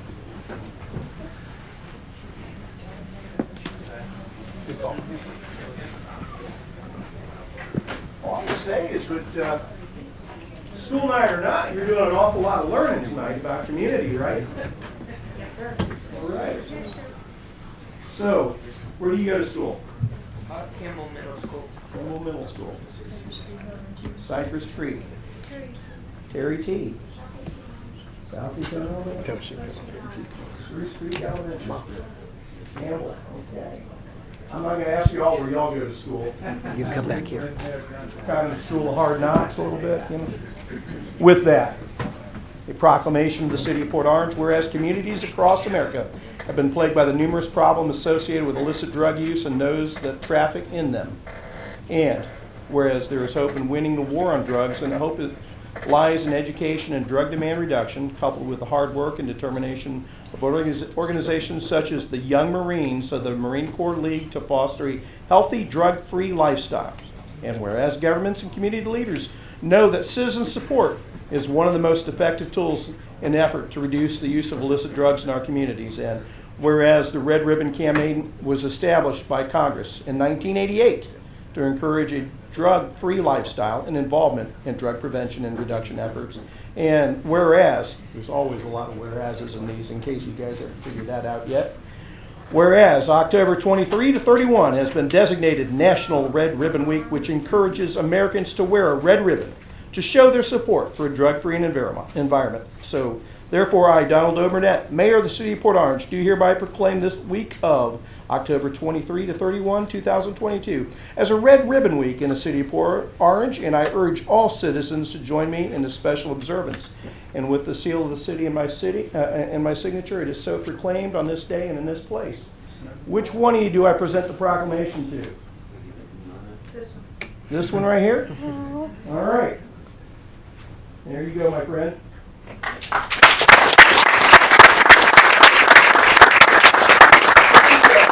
want to thank all of you for your commitment to your community and to your family and to each other.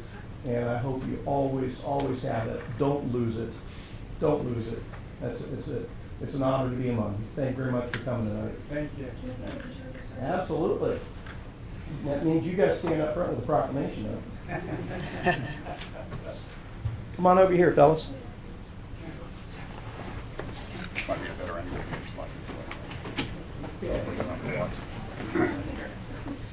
I can take it if you want to go down there. Yeah, we can take it for you. Here, let me okay. I got this. I got He'll this. do it. He's our AV guy. You guys will face this way. I've got it here. I'll get it. Mayor, face back. Oh, we're going to do this way. All right. Okay, we'll all look up this way. I know what you mean. Getting in there with them? See if Vice Mayor Stiltner can run a camera. I got this.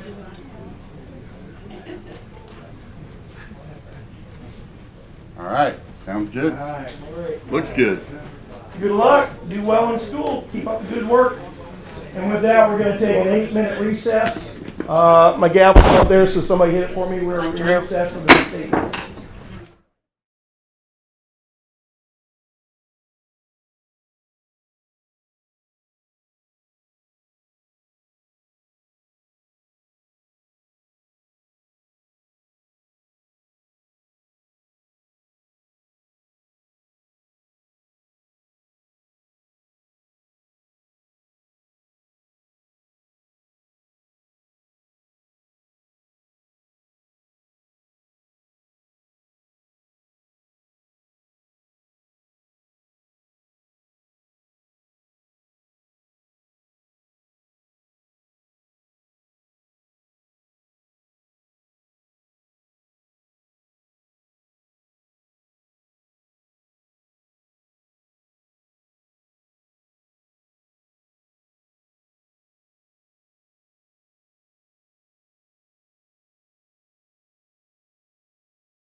Where's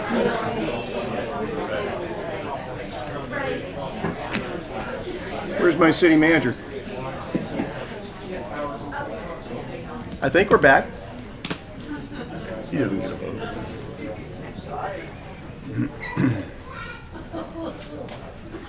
Wayne, who's your next presenter?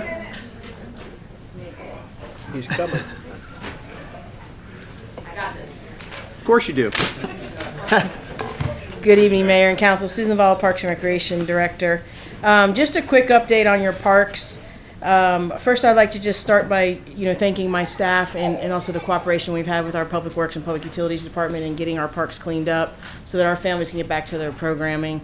It has definitely been a group effort, so I definitely want to just give them a little shout out. So all parks and the golf course are open. Okay, when I'm going to say that, it's not perfect, but they're open. We're going to continue to be picking up the debris out of the parking lots, so if you visit our parks, you're going to see debris piles in the lots. Our Public Works Department is working to try and get those picked up as quickly as possible. The tennis courts at Airport Road are closed in the evenings. The lights need a major repair, so we're going to be bringing that back at a later time. The boardwalks at All Children's Park and Memorial Parks are closed. Pretty sure that they're going to have to be completely redesigned and rebuilt. So those will be coming back to you at a later time. The boat ramp on the north side of Causeway, there's one side where the gangway broke loose. We have a plate that is on order. Once that plate comes in, that gangway will be put back in, but the ramp is open and all the other boat ramps are operational. Bushman still has one large tree down. And we do have minor roof and fence damage. So people will come to our parks. They will see it's not looking as pristine as we would like it to look, but we are working on those things. But they are safe, and they are ready for people to be there. Our splash pads are open. Our playgrounds are open and ready to accept guests. The oak trees here at City Center with all the Christmas lights in them, complete loss. We have no lights that we can salvage. We are working diligently to try and get those done in time for the holiday season. We will keep you up to date if we are not going to meet the mark on that. All recreation programs and facilities are open and running. Youth soccer's going on now. Well, yeah, still now for about another half hour. And the rec building did not receive any damage due to the storm during the construction phase of the rec. So really happy about that. We will be ready for Family Days at the end of the month and Halloween on the 31st. Again, to try and get some normalcy back to our families. It's very important. We find this in storms a lot, that people still need that outlet. There's a lot of stress. We're here for our community, and we're here to try and provide those activities and availability to them. And that's my report. Questions for Ms. Lovallo? Excellent report, Susan. Maybe we should have led with that. I'm just saying. Note to self. Wayne, who else you got? Tim Berman, Community Development Director, is going to talk about FEMA substantial damage letters that have been sent out. Oh, here we go. Tim Berman, Community Development. So basically kind of just stepping back on how we got to the point where we identified the properties in the flood zone that need to be substantial damage inspections. Roughly after the storm passed on Friday and Saturday, we had roughly probably 8 teams of 2 individuals are driving throughout the city, assessing it through a windshield assessment. We logged about 20 to 21 hours in those 2 days, assessing all streets and homes and structures within Port Orange, except for the ones that we could not get to due to water impassable then. That netted us about 1,600 structures that we saw through that windshield assessment as having some sort of damage, either wind-blown damage then, shingles off the roof, trees into the structure, or having flooding then. Some of the flooding that we saw basically, or some of the flooding that occurred, we did not get to witness that because at the point when we got to those streets or the homes, the flooding had subsided, and we were seeing quite a few property owners cleaning up the house before we even got a chance to get there to assess it then. So we believe there's more than that number then on that then. So once we get that number, once we do the assessment, we have to assign a category to it from affected to destroyed. And that includes affected, minor, major, and destroyed. The ones that affected, basically just some cosmetic stuff. Destroyed, example, Chuck E. Cheese. We only had one of those. Minor and major are the categories that we really looked into. In terms of mobile home, a minor indication is basically where water was essentially up to the beam of the mobile home. compromised all the underneath area. Then that's your AC, your electrical components. Then major was water into the mobile home, on the floor covering it. Then in terms of a single family home, minor was where basically we saw on the outside what appeared to basically be watermarks that would lead us to believe that there was at least up to 18 inches of water in that single family home was minor. If there was watermarks that led us to believe that there was more than 18 inches in that single family home, that was considered major. The difference between minor and major in a single family home, essentially all your electrical outlets are typically 18 inches and above, and that's basically compromising your electrical system then. So we basically calculated all that information, put all the addresses into the city's GIS software system, and then we pulled up the flood zone maps. Basically, we had to identify which properties were minor and major affected that are located within a city designated flood zone area. The reason for that is basically basically when we did that, we had roughly 700 structures that includes mobile homes and mobile home communities or single families homes that were minor or major and located within a flood zone. Per the Florida Building Code, FEMA regulations, and the city's floodplain regulations, we are required to do an inspection on all those homes to determine the amount of damage in there. If there is more than 50% of the market value for that single family home and that mobile home, that property cannot be restored or repaired until it is raised or flood-proofed then. Basically for a mobile home, that's basically raising up on the pillars. For a single family home, that is actually elevating it then to be out of the flood zone. So we have sent out about 700 letters to these affected property owners and homeowners then, requesting that they contact the city to schedule an inspection for us to go out to. We've already reached out to one mobile home park and have been there doing inspections today. That was Colony of the Wood. We did 8 inspections of the homes in there. Of the 8, 2 of them were determined to have more damage than 50%, and the other 6 were determined not to have crossed that 50% threshold. We've also basically, taking calls from residents, questions of that. We've also been getting building permits from people that are looking to do drywall repair then. And at that point, we're basically locating that they were in the flood zone and working with them to get the inspection scheduled then. For the inspections, we have about 180 days to get that completed there. So right now, we are operating with a 2-man crew, but we are looking to get other assistance in forms of our consulting contracts with our building inspector firms. We have 2 of them, and also we are requesting some additional help from FEMA then with inspectors to come out here so we can get this done. We do not anticipate every home basically being considered substantial damage. Again, this was a windshield assessment of the areas. That's why we need to get in there and verify if the structural repairs is going to exceed that 50%. When you're talking about 50%, you're talking about 50% of the market value of the home. Does not include the land value. Okay, so how is the market value determined? There are 3 ways that can be done. First is the Volusia County Property Appraiser's Office, what they value the home. The other is severely undervalued. But the other option is if a private appraiser service could appraise the home and provide that to us.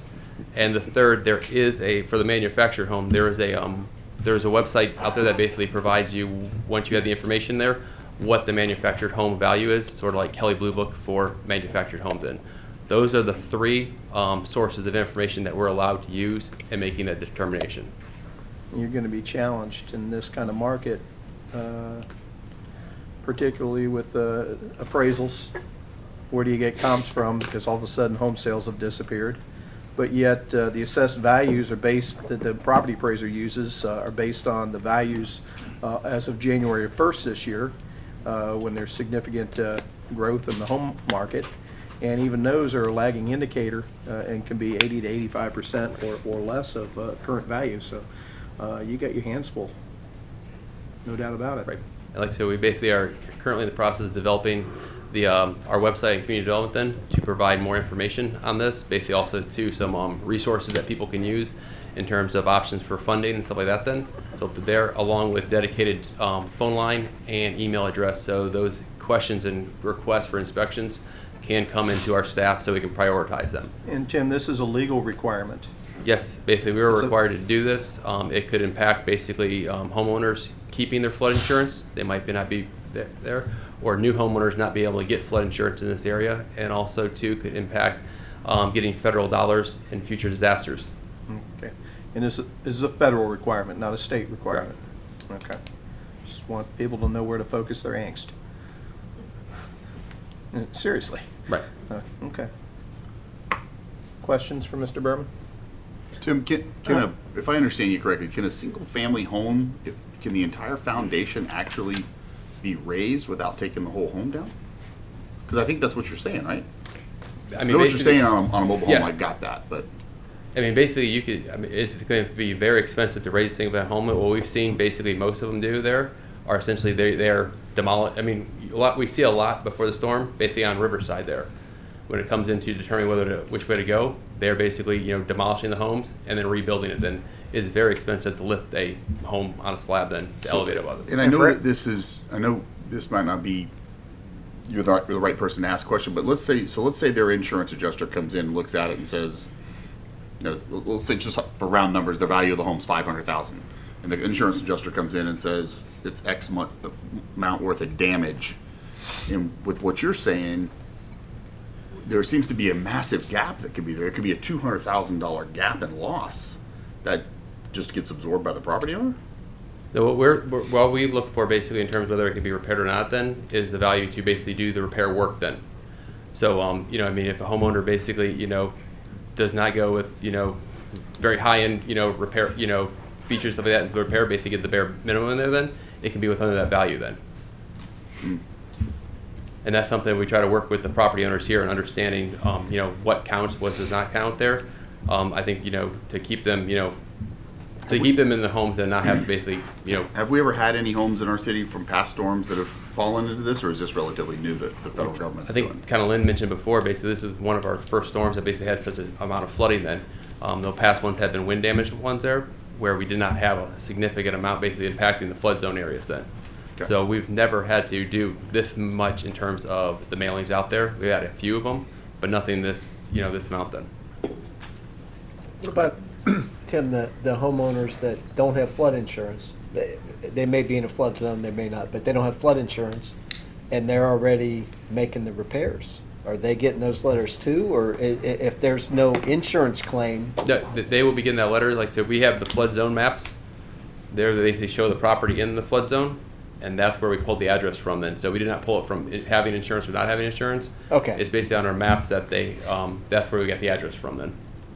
So the federal guideline is there whether you're flood insured or not? Correct. Okay. If you have flood insurance, there's basically, you can get assistance there to do the flood proofing, and basically I think it's up to $30,000 then.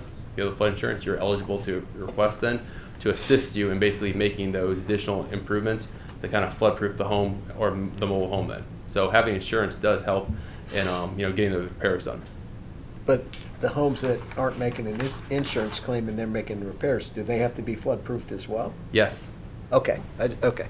I just wasn't following you. One of the reasons we wanted to bring this to you is because the way it reads, Tim's department cannot issue a building permit until we have done the inspection. Gotcha. So if you have to do repairs that require a building permit, that is, we're not allowed to issue those permits until we have determined whether or not that 50% threshold has been crossed. And so we wanted, one, because people are getting letters saying, you have to let us, you're in this area, you could have been impacted, we need to come inspect before you get permits. Some people will probably say, you need to get here quick, I'm ready to go. So we'll have that issue of how quick can you get there. There are going to be other people that will be, how dare you come in my house, I don't want the government in my house. So we just wanted to make sure that Understood. when you send 600 letters out and say you can't get a building permit until this occurs, people are probably going to call you and tell you. So we just wanted to be sure before that occurred that you were aware that that was going on. And then, as the mayor pointed out, this is not a City of Port Orange regulation that we have control over. This is a regulation that we are required to comply with, or we might lose our National Flood Insurance Program position. At least about a third of those mailings there were to 2 to 3 mobile home parks then. So we've been in contact with those property owners there. They kind of talk with there and try to set up with their residents on that side then. Gotcha. And then if your property is not in the flood zone and did flood, these requirements do not apply. So there was a number of homes that were outside the flood, as we mentioned here, outside the flood zone that did flood. this requirement would not apply. This is only if you had flooding and you were located within a flood zone. Well, that was going to be something I was going to actually talk about. So we had 700 in the flood zone, but you said there were 1,600 total that you did through the windshield assessment. That means we had 900 that were outside of the flood zone that you visibly saw flood damage to. But flood damage or wind damage or in wind terms of, damage. like, a roof off and stuff like that then. Okay. And that's, what we saw going through the, the entire city then. Gotcha. My gosh. That's incredible. When you stop and just Speaks to realize the size of the it storm. also tells you about the reliability of the flood zone maps. But And of that 1,600, basically in a mobile home park, each our manufactured home in there counted as one structure then. So, and we had, like I said, 2 or 3 of them that got hit pretty hard then. So that kind of, with concentration of those numbers in there. Let's also keep in mind the flood maps. If you're in an X zone, it means that you're not required to have flood insurance for a lot of reasons. But an X zone is a flood zone. It's the lowest of the flood zones, but it is a flood zone. So when somebody says they're not in a flood zone, it probably means they're in an X zone and then they're in the lowest of the flood zones, because they're all flood zones of some sort. I'm in an X zone. I flooded. Right.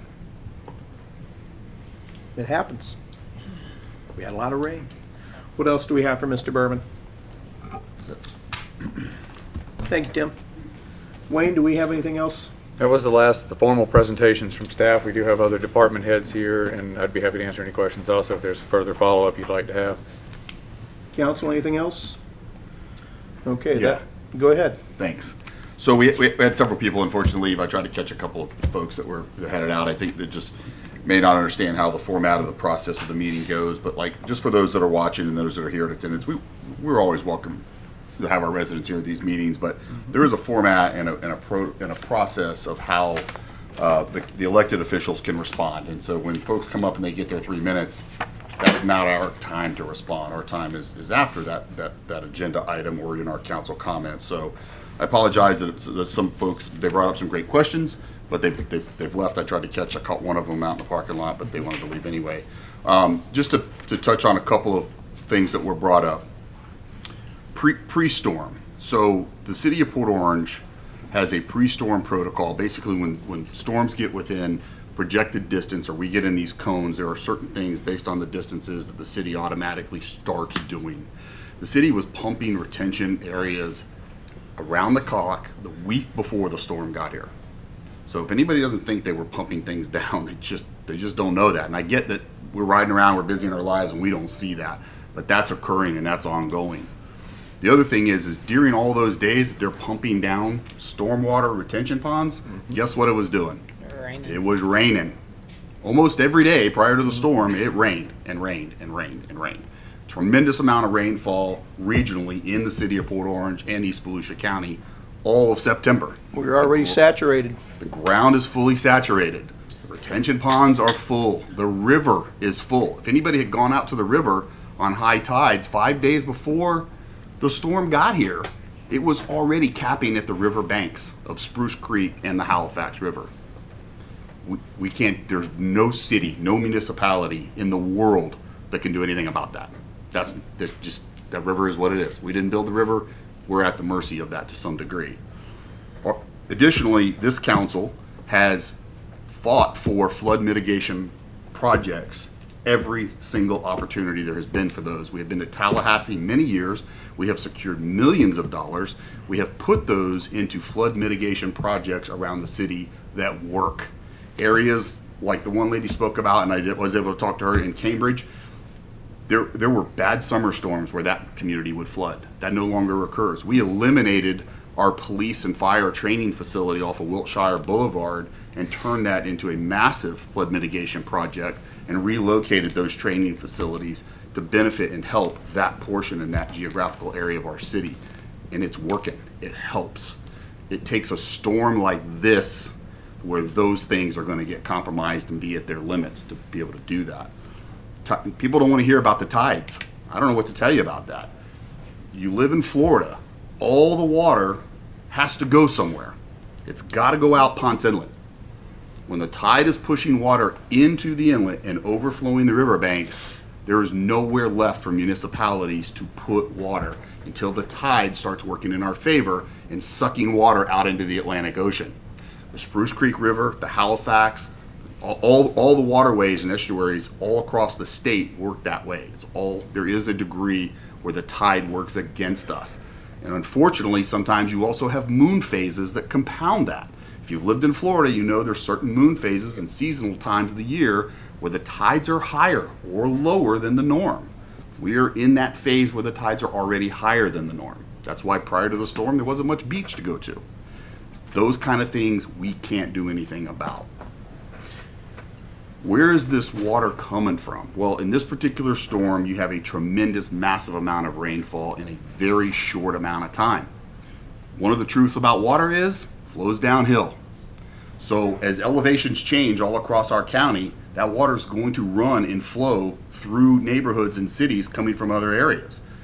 All of the water that's coming out of Daytona Beach, South Daytona, areas north of us have to come through a system and a network through our city to get out that same inlet. South Daytona, north of us, has a massive pumping system at Reed Canal and Nova, where they force and pump waters in massive amounts into our city through that network of the canal system that has to try to get to Ponce Inlet, but it's got to pass through Port Orange. So there are a tremendous amount of variables that I know day in and day out as we're going about our lives, we don't think about. And nor should we, right? But there can be a lot of things, and no matter how much more money the federal government gives us, the state gives us, the taxpayers are willing to put out, and we will continue to mitigate as much as we can, there will be storms that you cannot mitigate. And this, unfortunately, is one of those, and we've seen it across a massive swath of the state of Florida. And that's just the reality. Another gentleman brought up not making the taxpayers pay for debris removal. You are paying for it. That's your money. We're not the federal government. The municipalities don't print money. This is your money. It is in a reserve fund. Port Orange maintains one of the highest, most sound reserve funds in Volusia County. For this reason, we have learned our lessons in the past when the money wasn't there. And we've learned our lessons to have that reserve fund so we can respond to these things. We are limited on the response. We want to go lightning speed as fast as we possibly can. But we also want to be good stewards of the taxpayer dollars because that's your money and we want to get it back for you for the next issue that needs to be funded. And so we have to follow these FEMA guidelines and regulations on the debris cleanup and the response. And I'm just going to tell you right now, I think some of them are absolutely ridiculous. But I don't have any authority over that. That's the federal government that says if you don't do it this way, you're not getting your money back. And we're not talking about $10,000 here. We're talking about millions of dollars, could be up to $10 million. We as a city did a phenomenal job in the last two storms of recouping almost every dime back because we went through the painstaking efforts. And it was because we went through those efforts that prior to this storm, those funds were there again. And we're not a municipality that's having to go out and borrow, knock on wood, or whatever this is for Micah. We're not having to go out and borrow money that the taxpayers then have to pay interest on. And there will be a couple of our neighbors that Right. are borrowing. And there are a lot of cities doing that. So, I'm not trying to make excuses for anything at all. I'm just trying to provide some factual information. And if anybody wants to discuss those things in more depth and detail, I'm happy to have those discussions with anybody. And I feel bad that some folks have left that I really wanted to hear that. And I know it doesn't help when your home's got water in it, when you've got damage. Look, I live in an area that I've lived in for 17 years. I've been through 6 named storms since I've lived in Volusia County 52 years. But I've been through 6 named storms in the house I'm in now. I've never so much as seen an inch of water piled up in the street in front of my home. I measured 26 inches immediately after this storm passed. I sustained some damage to my house, although it's relatively minor. It's not even really what we're talking about compared to what I've seen in our community. But I just don't want anybody to be under the illusion or any type of mindset that there is anything out there that a municipality can do to guard against another major disaster like this. It is part of living in Florida. You look at that West Coast, I don't care how many billions of dollars they could have spent in Fort Myers, Naples, Sanibel, and all those areas. They're leveled. So there will be something that we cannot guard against, we cannot plan for. We try to plan for those, and she's absolutely right about the 100-year storm thing. That's not a buzz term we come up with, guys. That's something that's out there that the weather forecasters use and insurance companies use and things like that. But she's right. I feel like I've been through 600-year storms in my lifetime, right? But there are going to be storms and there are going to be events, and we will do absolutely everything we can as a city. And we will continue to fight for flood mitigation projects. We just got another check. Senator Wright helped the city and really helped us fight in Tallahassee to get more money. $250,000. $250,000. I know that doesn't sound like a lot, but that's money that we got out of the state to put more towards more flood mitigation projects. And we will continue to do that as much as we can at every opportunity there is for that. But there are absolutely funding limits to that stuff because it's your money. It's you can only tax residents so much, and nobody wants to pay more taxes, right? But it's just the reality of how it works. So we're not the federal government. We can't print money, snap fingers, and just raise the entire city of Port Orange. I wish we could. We will do everything we can. I think we've gotten tremendously better in the last 5 to 7 years on mitigating bad rain events, the summer rain events and things like that used to play havoc and flood a lot of neighborhoods.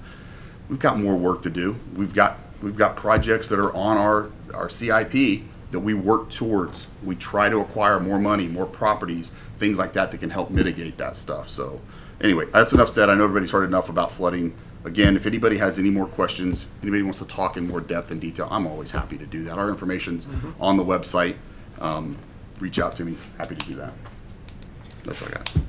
Anybody else on this item? With that puts the first item on the agenda to bed. With all seriousness. Recognition and proclamations, Florida City Government Week. Whereas city government is the government closest to most citizens and the one of the most direct daily impact upon its residents, and whereas city government is administered for and by its citizens and is dependent upon public commitment to the understanding of its many responsibilities, and whereas city government officials and employees sharing the responsibility pass along the understanding of public services and their benefits, and whereas Florida City Government Week is a very important time to recognize the important role played by city government in our lives, and whereas this week offers an important opportunity to spread the word to all the citizens of Florida that they can shape and influence the branch of government which is closest to the people. And whereas the Florida League of Cities and its member cities have joined together to teach students and other citizens about municipal government through a variety of different projects and information. And our city wants to use this week to emphasize the importance of volunteering and giving back, because volunteering strengthens communities, solves problems, and improves lives. And whereas Florida City Government Week offers an important opportunity to convey to all the citizens of Florida that they can shape and influence government through their civic involvement and positively impact lives by volunteering. Now, therefore, I, Donald O. Burnett, Mayor of the City of Port Orange, Florida, do hereby recognize the week of October 17th through October 23rd, 2022 as Florida City Government Week. When with the seal of the city and my signature, it is so declared in this day and in this place. And I think we've seen a wonderful example of it, that we are the government closest to the people.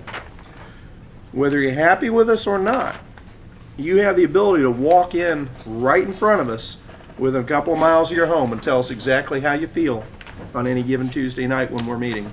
And that is what local government is all about. We're the government closest to the people.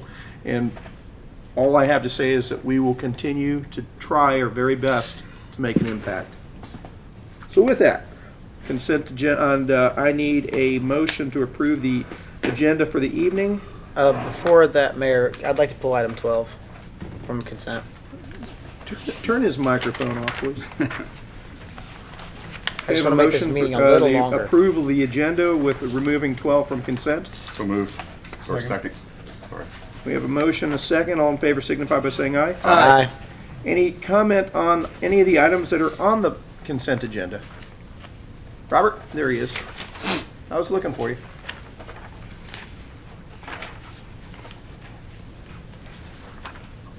Mayor, council members, Robert Reinhagen, 1425 Dexter Drive, North.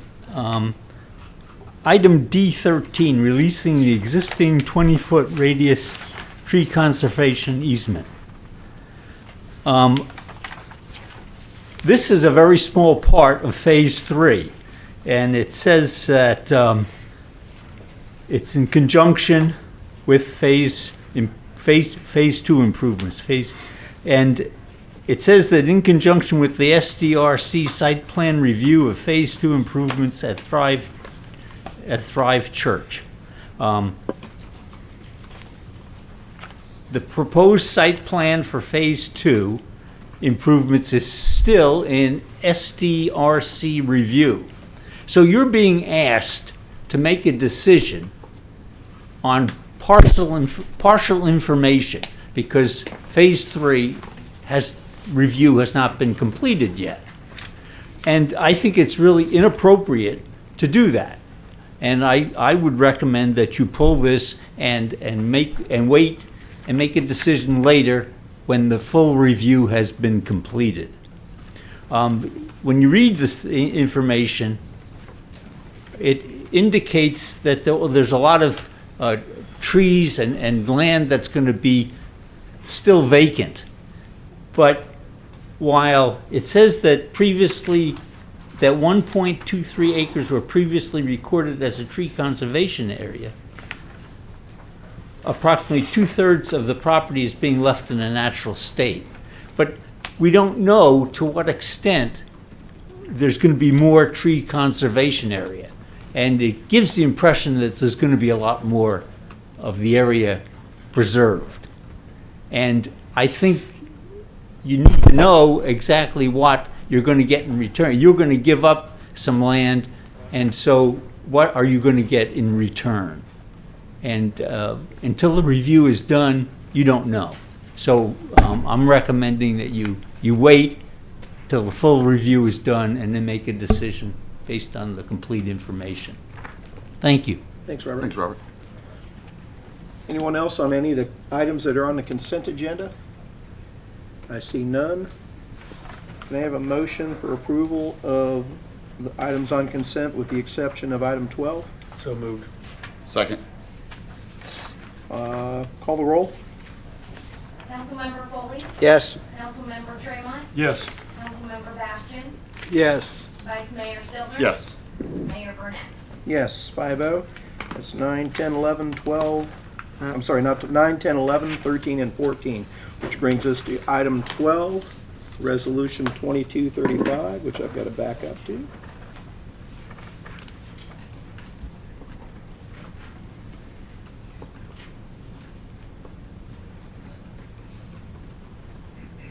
Resolution 2235 is a resolution of the City Council of the City of Port Orange, Volusia County, Florida, acceptance of a $23,250 grant funds from the fiscal year 22-23 Florida Department of Financial Services, asking the City Council to approve the firefighter cancer decontamination equipment grant fiscal year 22-23, authorizing the mayor and the city clerk to sign the grant awarded agreement, and authorize the staff to submit the Florida Department of Financial Services, providing for an effective date.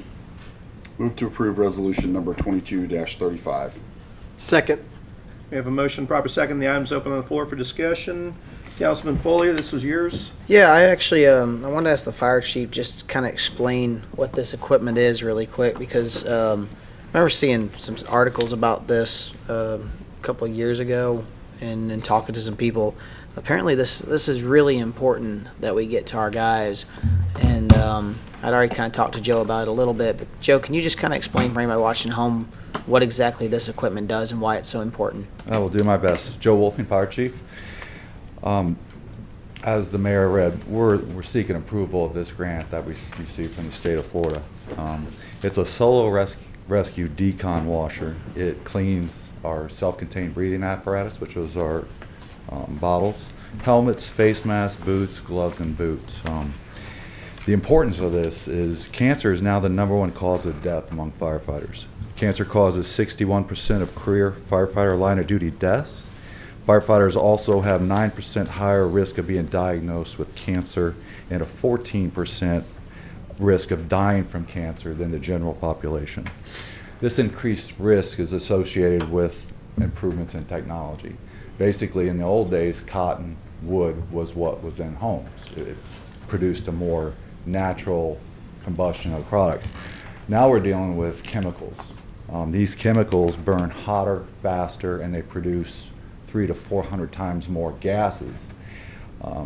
We were always under the impression that what we breathe was causing the cancer, and that is turning out not to be the fact.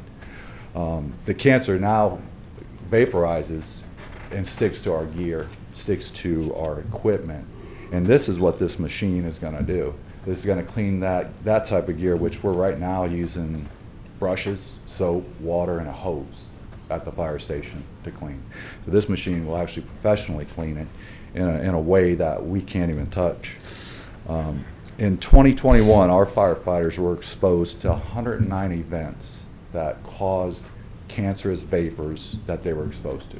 So in 1 year, 109 times, our guys were exposed to carcinogens. This piece of equipment is going to minimize the risk that we have of cleaning it with our hands. We're going to be able to put it in a machine, close the door, hit a button, and it's going to take care of it. Who found the grant for this, by the way? So Teresa Brooks. Okay. She worked with my staff. Yeah. And they came up with them. We're fortunately approved for it. That's a great find. Is one of these going to take care of all of our?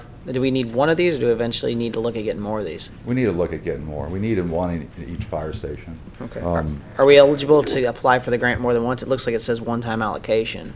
Or I believe for the current year was a one-time allocation. We'll apply again we've applied for numerous grants in the past 6 months. Thanks, man. But we do have extractors at every fire station, and those take care of our structural turnout gear. We put those in, they're basically commercial washers, and then we air dry those and clean them after every single fire. Gotcha. So will this equipment be utilized after every fire? Yeah. So for now, they'll go to, like that, I'm envisioning that crew clears the scene, they'll go to whatever station this is at, another station will cover their area while they're doing that. And can all the gear at once be done, or is it? It holds, I believe, 2 SCBAs. It'll hold more of the smaller equipment. Our SCBAs are probably that big, that wide. And rough idea, what's the downtime to clean that? I think it was 56 minutes. Okay. For the larger pieces of equipment. Good. From what I saw in the brochure. And again, Chief, this is for the stuff that can't go in the washing machines, the Correct. extractors. It's more of a hard helmets, things like that. Hard equipment. Yeah. Excellent. Yeah. Awesome. Thanks, Chief. I appreciate it. Anything else? Any other questions? There being none. Anyone care to speak to this item? There being none. Back to us. Council final comments? There being none. Call the roll. Councilmember Foley? Yes. Councilmember Tremont? Yes. Councilmember Bastian? Yes. Vice Mayor Stiltner? Yes. Mayor Burnett? Yes, on resolution 22-35, that's 5-0.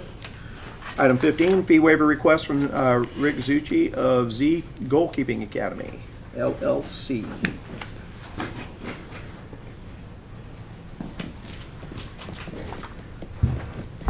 Good evening, Council. I am Kristen Culbertson, Administrative Director. This is Rick Zucchi. He is the Goalkeeping Director. We are the owners of the Z Goalkeeper Academy. We're an organization that strives to make a difference in children's lives.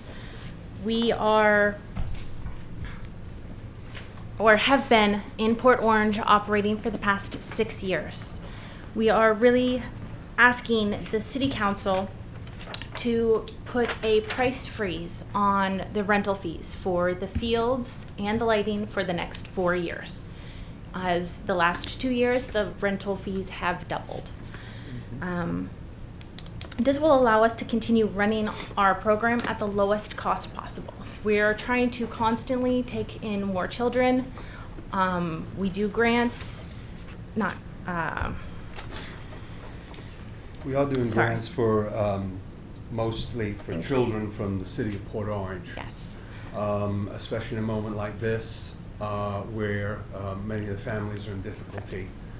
we would like to extend our scholarships to these children so that the parents can concentrate on maybe some of the damage that's not covered by their insurance. Yes.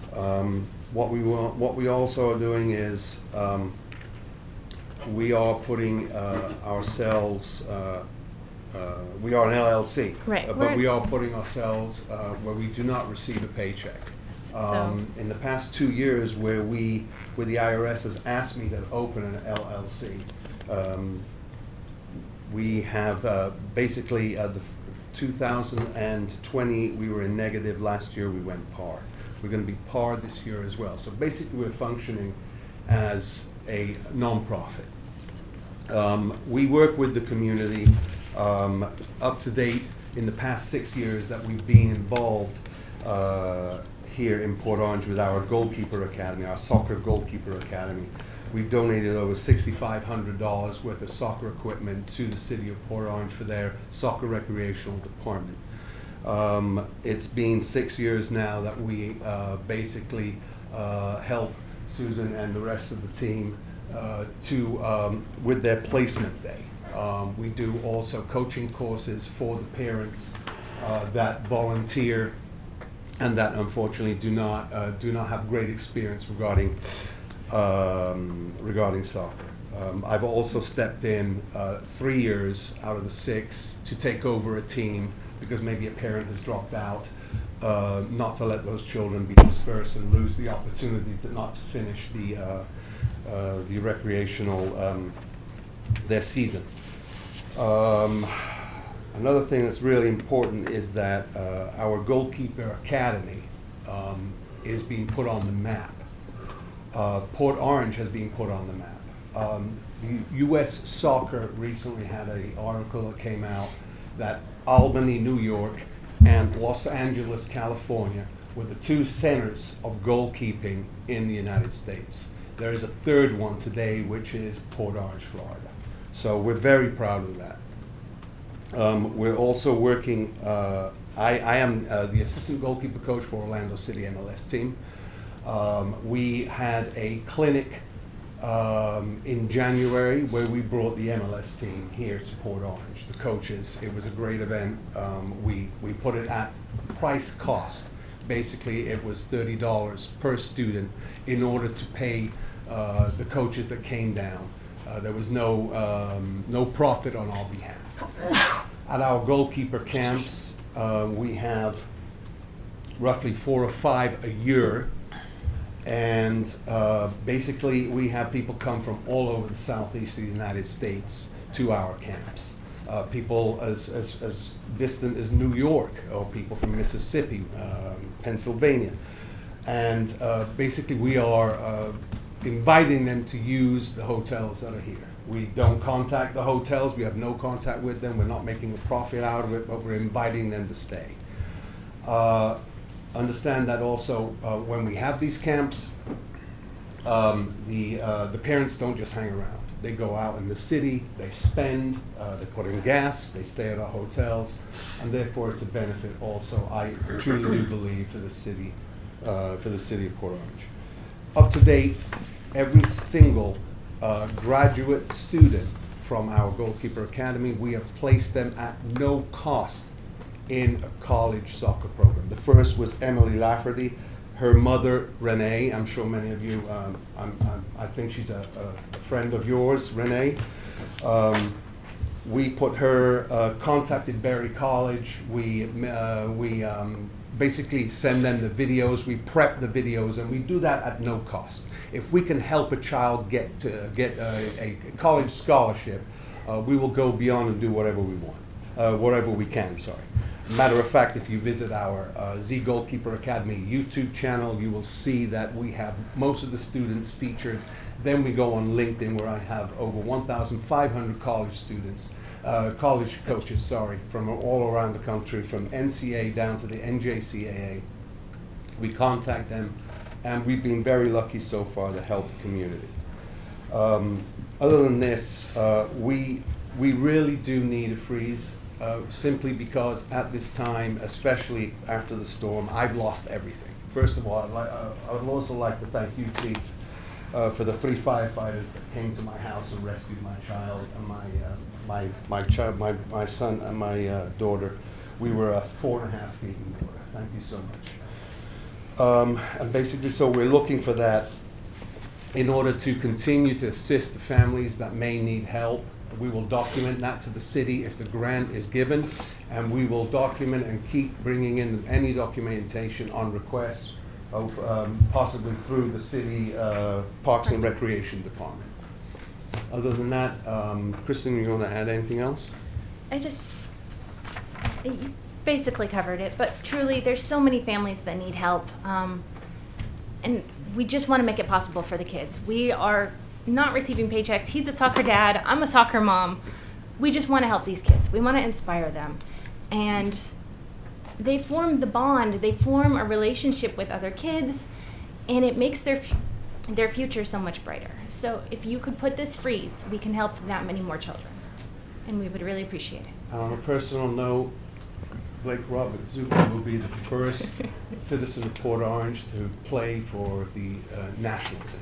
And therefore, U14 national team, he will be heading to their camp in just a few days. I'll be going with him. So That's really cool. Proud dad personal. It's great stuff. So, thank you. Thank you. While they're here and they have time left, does anybody have any questions? How many students did you guys have last year? We have currently 46 For the academy. for the goalkeeper academy. However, for the camps, there are roughly 400, 450. I don't have that number on the hand, but we have roughly 5 different camps per year. The academy occurs every Friday from 5:30 p.m. to 7:30 p.m., depending on the availability of the city. During the summer, we're at Southwinds because there's no need for the lights, but during the winter, mostly we are either on an outfield, baseball field at Karasi, or on the soccer field at Karasi. You have more kids this year than last? Does it seem like is the program growing? We do, yes. During COVID, we were shut down, obviously, but we managed to recover. Obviously, that's when I opened the LLC because I was doing my taxes through my social security number, and the IRS said no, it's a no-no because it's an organization, and therefore I had to open an LLC. Otherwise, I would still continue to do it that way. I did not want to do a nonprofit because I wanted to keep the academy that I built for myself. I did not want to lose it maybe one day through a vote that would have put me out. Fair. Any other questions? Chase, do you have any? Yeah, just one quick question. First of all, I coached for 15 years, so I know the feeling that you get with your the proud moments that you guys have, and I appreciate what you do. Youth sports is critical for young people, teaching them life lessons that they're going to take with them forever. So just a quick question on logistics. Do you utilize the fields at Silver Sands or Atlantic High School or anything of that nature? Have you gone down the... We have attempted, but both at Spruce Creek and Atlantic High School, but we didn't even get a response. We did go through the chain of command, no response. We went forward all the way to the principal's office, but unfortunately nobody got back with us. All right. Okay. Any other questions? Are all the students in the academy residents of Port Orange? No, they're not. The majority are from the Port Orange area. Council, what I'm going to recommend is that I know that we're going to have questions of staff. If y'all want to take action on this tonight, we can, but I think that we'll probably have cost questions of our staff individually. Let's get those answered, and next meeting, if one of y'all wants to proffer a motion, so be it. But I want to make sure that everybody has the opportunity to do that from a position that's where we're informed on what the impact would be to us. Yeah, because I can't make a decision tonight based on this, but if they can provide I mean, it's a 6-year... We have the request. Yeah, it's a 6-year history, so... Now you can go do your homework. Yeah, if we can get that, then we can... Yeah, one we'll have thing I would something like to to consider. know is that we utilize the fields once a week for 2 hours. while there are some nonprofits in the community that utilize them for hundreds of hours a month. But we are, my understanding, because I was the former goalkeeper director at the Port Orange Soccer Club. I left the Port Orange Soccer Club once they decided to move in and merge with Florida Elite, which was completely against my principles. But my understanding, we are basically spending as much money as a nonprofit, and we're only utilizing the fields for 2 hours every week, and therefore, like I said, if we the freeze for us would be fundamental, but at the same time, we are spending as much as a nonprofit is spending, and we're only using it for basically 8 hours a month. What are you spending right now currently? $40 per hour rental fee and $20 for the lights. 2 years ago it was 20 and 10. Last year it was 30-15, and our fear is just slowly going to increase, where it'll be where we won't be able to invest in scholarships and in equipment. So you're 60 an hour is what it combines to over 8 hours? I'm sorry? So you're saying you use it 8 hours a month, right? Yes. And it's basically $60 an hour? Yes. Okay. I'm doing quick math in my head as to what that actually costs. So it sounds like the mayor wants to bring this back as a discussion item where staff can present some information to us, and that's probably a good thing. I just want a couple of comments, because I want to make sure you understand at least my concerns and my position is, and I think you know this. By the way, I've checked out your website, fabulous website, great job. I love your passion for what you're doing. I like most of us all up here, we've all coached youth sports, maybe not to the degree that you're involved in. Youth sports are a huge part of our community. It's great. However, there's also some other realities, and the one is when we start making exceptions and exemptions for groups, then it becomes, it's a domino effect, right? We just don't incrementally start raising rates and fees. So when we raise fees, they are because there is a higher demand and a cost now for our city to maintain fields and staff and all those different things.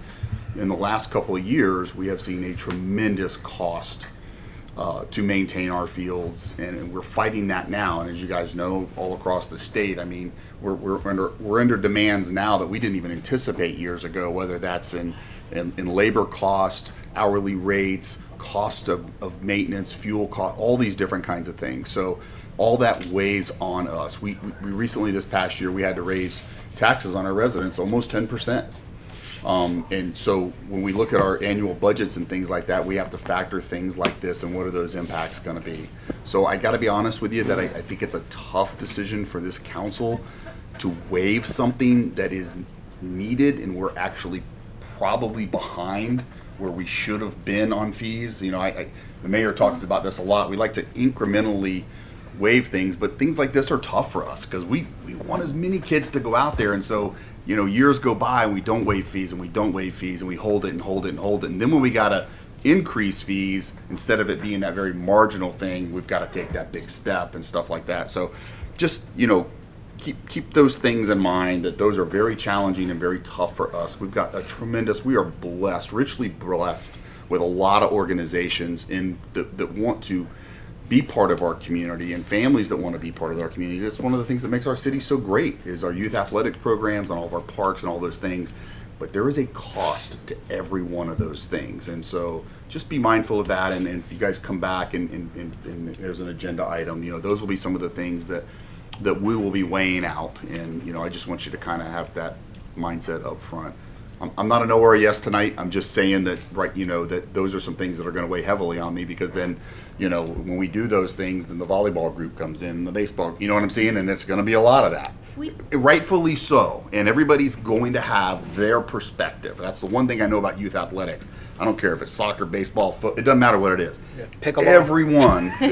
Everyone will have their perspective and why that's extremely important to them. And it doesn't diminish the importance of your organization or the next organization. No. It's just, those are people's perspectives. So understood. Anyway, and I truly appreciate you guys coming tonight and waiting and spending some time. That's why I want to make sure each and every one of us has a chance to communicate with staff.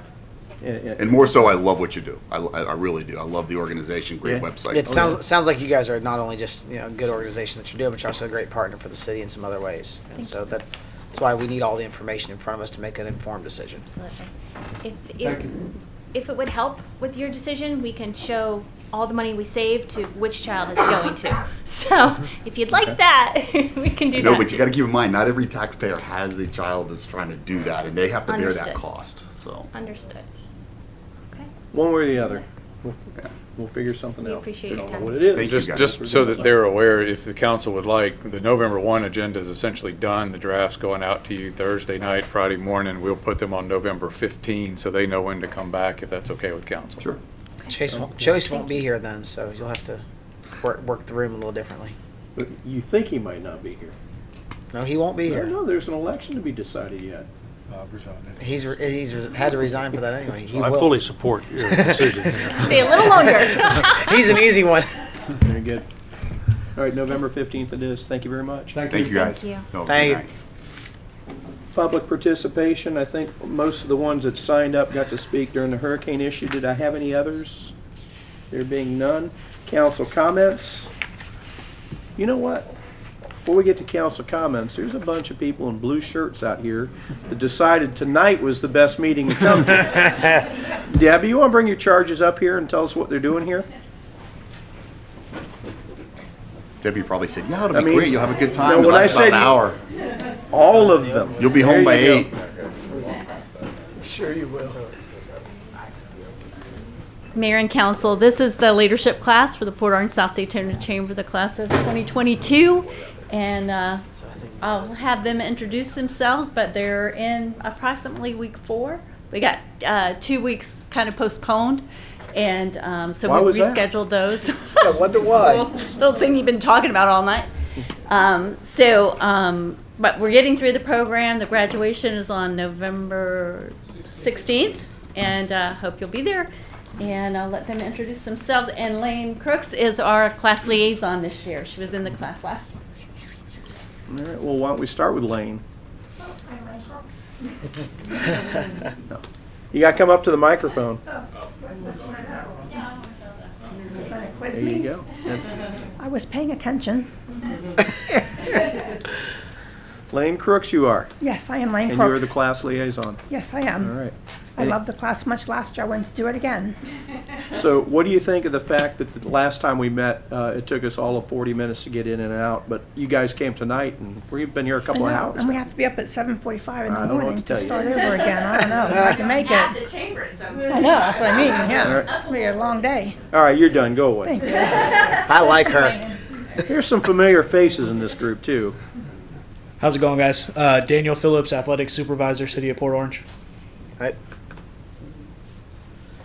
I'm Maureen Califer. I'm the Operations Manager at Our Lady of Hope Catholic Church, just in your backyard. Neighbors. Hi, I'm Elizabeth Gifford. I'm the Marketing Director for the Southeast Volusia Advertising Authority. Nice. Hi, I'm Alexis Goings, Special Event Supervisor, City of Port Orange. Hello, Amanda Bonin, Code Enforcement Manager for City of Port Orange. Hello, I'm Robert Powell. I am the Parks Maintenance Supervisor for City of South Daytona. I'm Joshua Long. I am a crew chief here with the City of Port Orange. See some familiar faces myself. Good evening, I'm Bill Dameron. I'm a loan originator with Paramount Residential Mortgage Group in Port Orange. I've heard of them. Debbie, you're hiding in the back still. Is that what you... This is approximately half of the group. Mhm. Half of them couldn't come tonight. One of them was Susie Dolan with Waste Pro, and I know they've been dealing with a lot of Probably, the same I'm not going. I'm not going near that place tonight. Yeah, but we're happy to be with you tonight and hear a lot of issues that come before you guys. And No, there's only one item. It just took an hour and a half. yeah, definitely. So thank you for One having whopping us. big one. Thank you. Mhm. And this is your last. Yes, this is my last For leadership those of you class. that don't know, Debbie thinks she's retiring at the end of the year. I Oh. don't know why. I told her 2 more years, but she didn't listen to me. I'm a little older than you are, Don. Thank you very much. Thank you, guys. everybody. Good to see all you guys. Thank you. Please come anytime. Item 16, comments, concerns, council members. Let's start with Drew. A lot's been said tonight. It's a long meeting. I got nothing more. Excellent, excellent. Nothing more. Well done. Pass. Scott, excellent. Chase? Good. Happy to be here. We are all happy to be here. I'm just going to, one quick note, that the Family Days Fall Carnival is coming up at the end of the month, right leading into Halloween weekend. And I think it could not be, it was fortuitous that they did not have a carnival operator that could be here at the end of September. They probably would not have been able to have that because of the hurricane. And I think it's fortuitous that it happened this way, because I think that that will be a much needed diversion for a lot of people, and I'm looking forward to it. The other thing I wanted to mention in regards to the hurricane is that if it were up to me, hurricanes, the names get recycled every 5 years. I think Ian is one that needs to be taken out of the rotation permanently. My opinion. Hopefully that's done and we put Ian to bed, quite literally. Special reports. Item 17, reports from Kemper Sports at the Cypress Head Golf Course. Let's see how wonderful and brief you can be. Brief.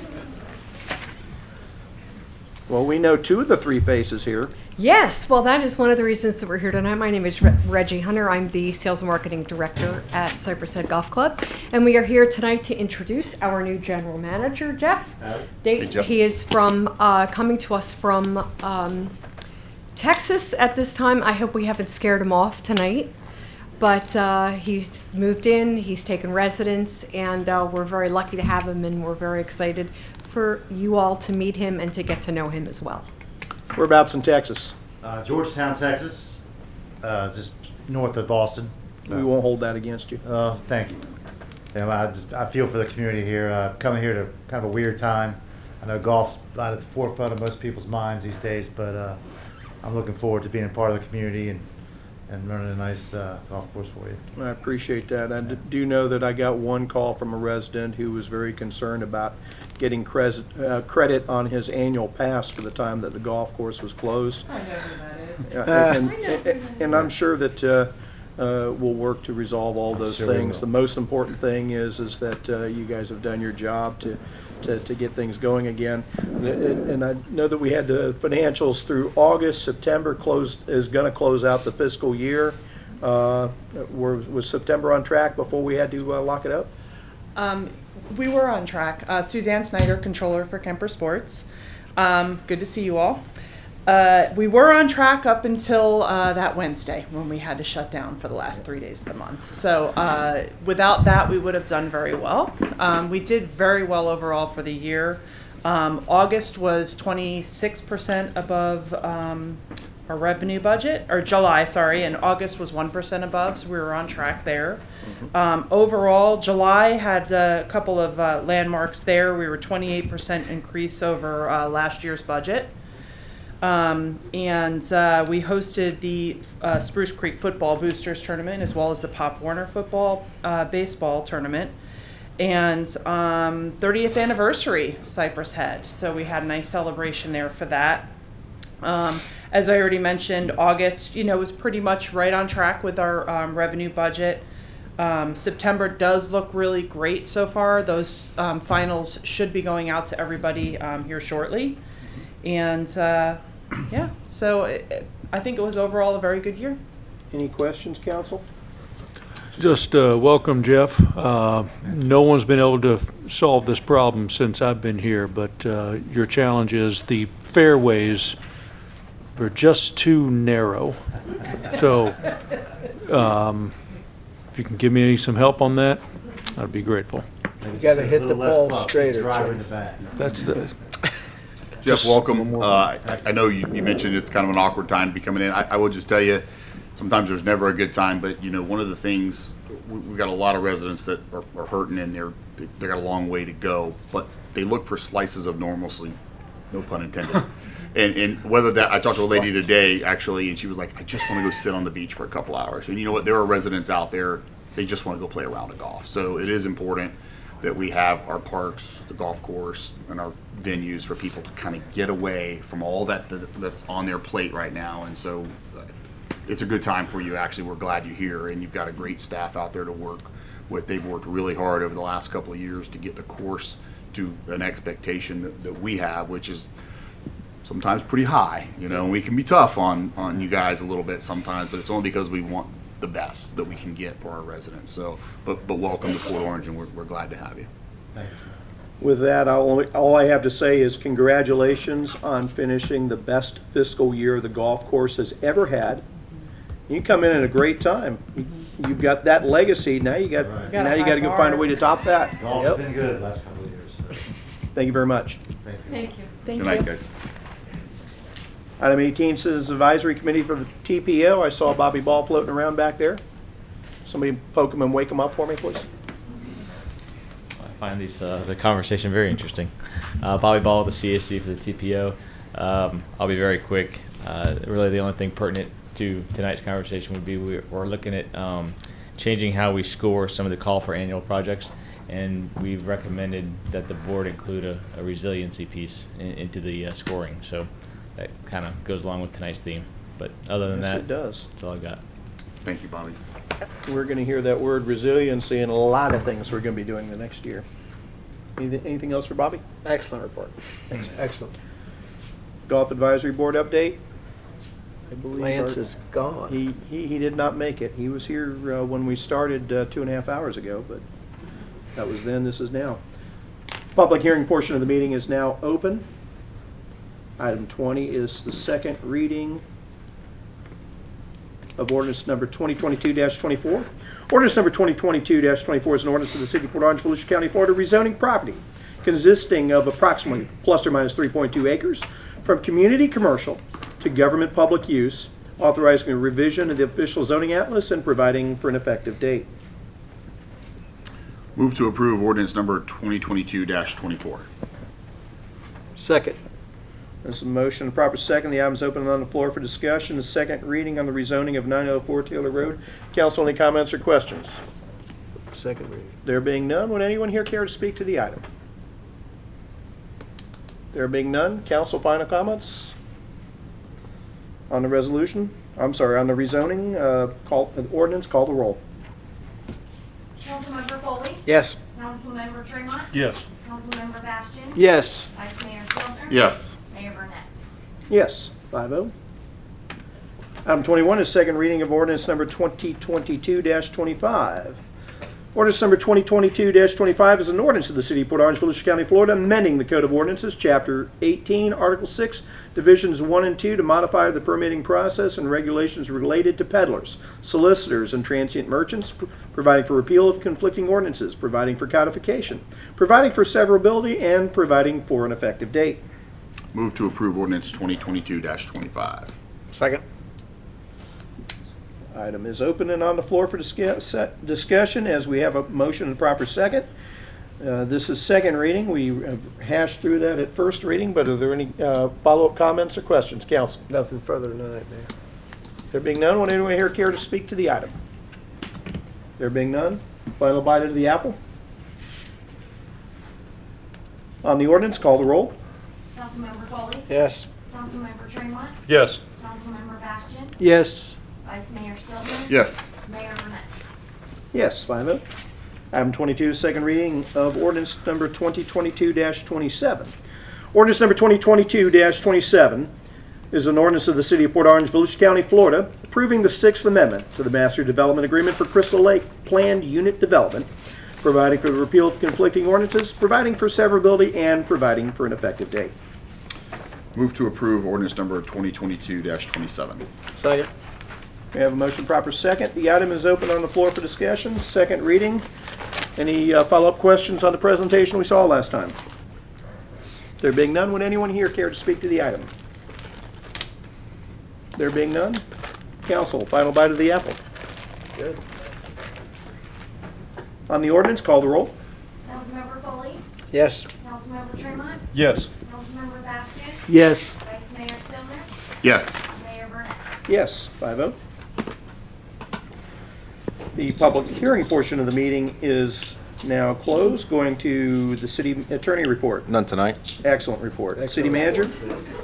I have one item in following up on this being Debbie's last leadership class, it is also Christine Martindale's last meeting with us as a council. She has taken a job private sector with Mitsubishi Power, so she will be leaving us in a couple of weeks. So we just wanted to thank her for her service and everything she's done. I spent a lot of time with her during the hurricane and the EOC, getting information out to the community.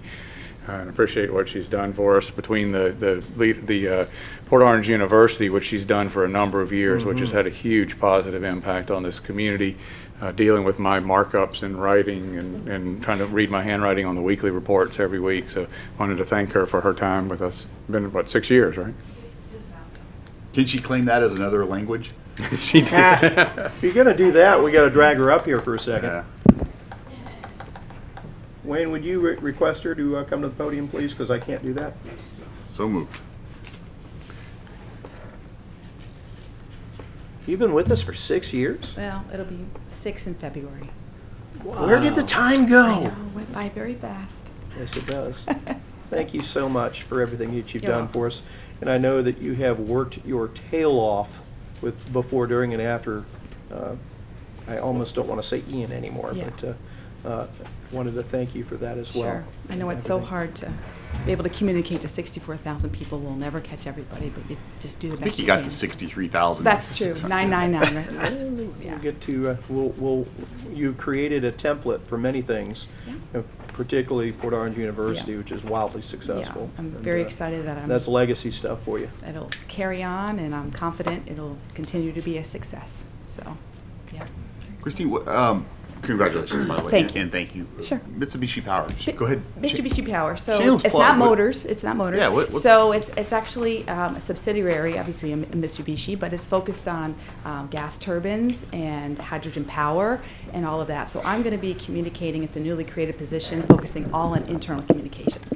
So it's 2,300 employees nationwide, 18,000 globally. So I'm going to be like the face of the internal communications. So a lot of facilities in the United States and doing a lot of traveling and heading up some good initiatives. And I'm excited to how I served here in Port Orange, and that I'll be serving a new audience, and I'm looking forward to at that capacity. And getting to travel on the company And dime get to is never a get to bad travel thing. too, which Yeah. travel's in my blood, so Right. I'm looking Good for you. forward to. Yeah, and that was going to be my question. Are you going to be allowed to still live locally? Yes. So the headquarters are in Lake Mary. Okay. And so I can work from home and also be part of the headquarters too. So it'll be both. So. Okay, and they're okay with you being a special consultant for Port Orange Universities, right? Yeah. Well, I don't know. I haven't asked that yet. I'm always on standby. If anyone has any questions, I have no problem. Well, helping congratulations them out. on that. Thank We're you very happy much. for you. I appreciate that. Yeah, congratulations. That's awesome. Thank and you. hopefully you'll be able to carve out some time for POU. Absolutely. That'd be And great. Absolutely. Maybe I can be a guest on a podcast. here. Maybe, You know, maybe that yeah, could eventually you can come continue. back. Wouldn't that be fun to be a guest Right, on to be your a own guest instead podcast of idea? exactly.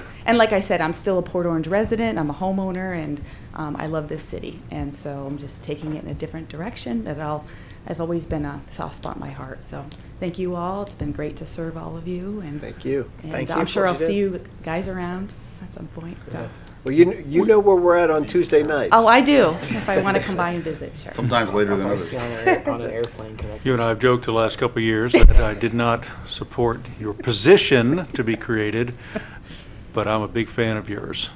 And I do support you and everything that you do. You're going to be a phenomenal success, and I can't wait to watch. So not only are you a Port Orange resident, but you're a friend. Oh, I appreciate So that. we're going to miss you. I appreciate that very much. Thank you very much, all of you. So Thank you. it's been great. So thank you very much. Wayne, you got anything else for us? No, sir, that's it. No more bombshells? No, that's it. Okay. Council committee reports for Step Shelter, Councilman Member Chase Tremont. Yeah, just a quick comment on that. Nothing new to report per se. We've had our use of the shelter here in the city of Port Orange. I know we've utilized their safe zone quite a bit. We've had a number of folks that have been gone through the program. The doors have been open throughout the hurricane. We had actually our highest amount of 70 people in there that were sheltered. We had a couple staff members that stayed overnight there as well to assist during the hurricane, make sure everyone's needs were met. So that's really the only update, but I just want to take one last, being this is my last update on the shelter itself. From my perspective, the council will do as it sees fit, obviously, but my recommendation to council is that we would continue to be a partner with the First Step Shelter for a number of reasons. Number one, it is a tool for our public safety officers and officials to keep our parks clean and safe. It puts a tool in the box to keep our parks family friendly and safe. But also, the program in and of itself, I know, has had a number of controversial comments and positions throughout it since its inception. But I will say that this particular avenue, while not perfect, it is the best means from a position of offering people a hand up as opposed to a hand out, which is the preference of some other organizations and programs out there, and at times those are needed as well. But this one being something that it's not perfect, but it is something that puts people back in a position to become successful and productive members of society again. We've placed over 150 people back into permanent housing since our doors have been open, which is the ultimate goal. People want a 24-hour, just come as you are, stay as you are shelter. That's tough to get on board because in my opinion, that sort of thinking, that sort of programming does nothing but to subsidize and encourage homelessness. This is something that gets people out of that position because it requires them to commit their lives to getting their life back on track. So my encouragement is that the dollars that the city goes through spends to be a part of this has a positive use, and I would hope that we would continue going forward. And after that, Port Orange South Daytona Chamber of Commerce. This week there was supposed to be an after-hours event on Thursday. It has been canceled as the business that it was going to be at suffered some hurricane damage. So that will be rescheduled probably late winter, early spring. Usually by the way the calendar works, Wayne and I have met with Chamber leadership. We usually do that on the third Friday, but the way the calendar worked this month, that meeting will be, and then I come back, report on it. It hasn't happened yet. That'll be this Friday. So I look forward to meeting with them. And then, of course, what Chamber is doing with their leadership. We get to hear from them tonight. So I have one more thank you for the Chamber. They did an excellent job of post-hurricane getting information out to businesses about the resources they have for hurricane relief, and they're still out there. So if there are any individual businesses out there listening, even if you're not a Chamber member, you can get that information from the Chamber because they're just that good about it. So with that, any other business come before us this evening? One quick thing, on the last council meeting we had on the agenda for a general employee, but because of the storm we had to cancel it. We've since had that meeting, so I'll give you guys a quick update. Okay. The August return was a loss of 2.04%. We never like losses, but it's been a very tough year, which brings the year-to-date loss to about 4.72%. While losses are never good, I will tell you that is exceptionally good compared to planned losses around the state. So it's kind of good news, bad news. So hopefully markets will pick up and we won't be talking about losses for much longer. One of the things that I did bring up in the meeting that I just wanted to share with all of you guys is that our fire plan actuary, which is Foster & Foster, they presented a very interesting and unique analysis of all of the plans that they do work for across the state. If you haven't seen it, I encourage you to go and look at that. It's very interesting. There's a lot of different ways to look at some stuff, but one of the things it does is it provides a mechanism for us to look at and evaluate how are our plans being managed comparatively to plans of like nature around the state.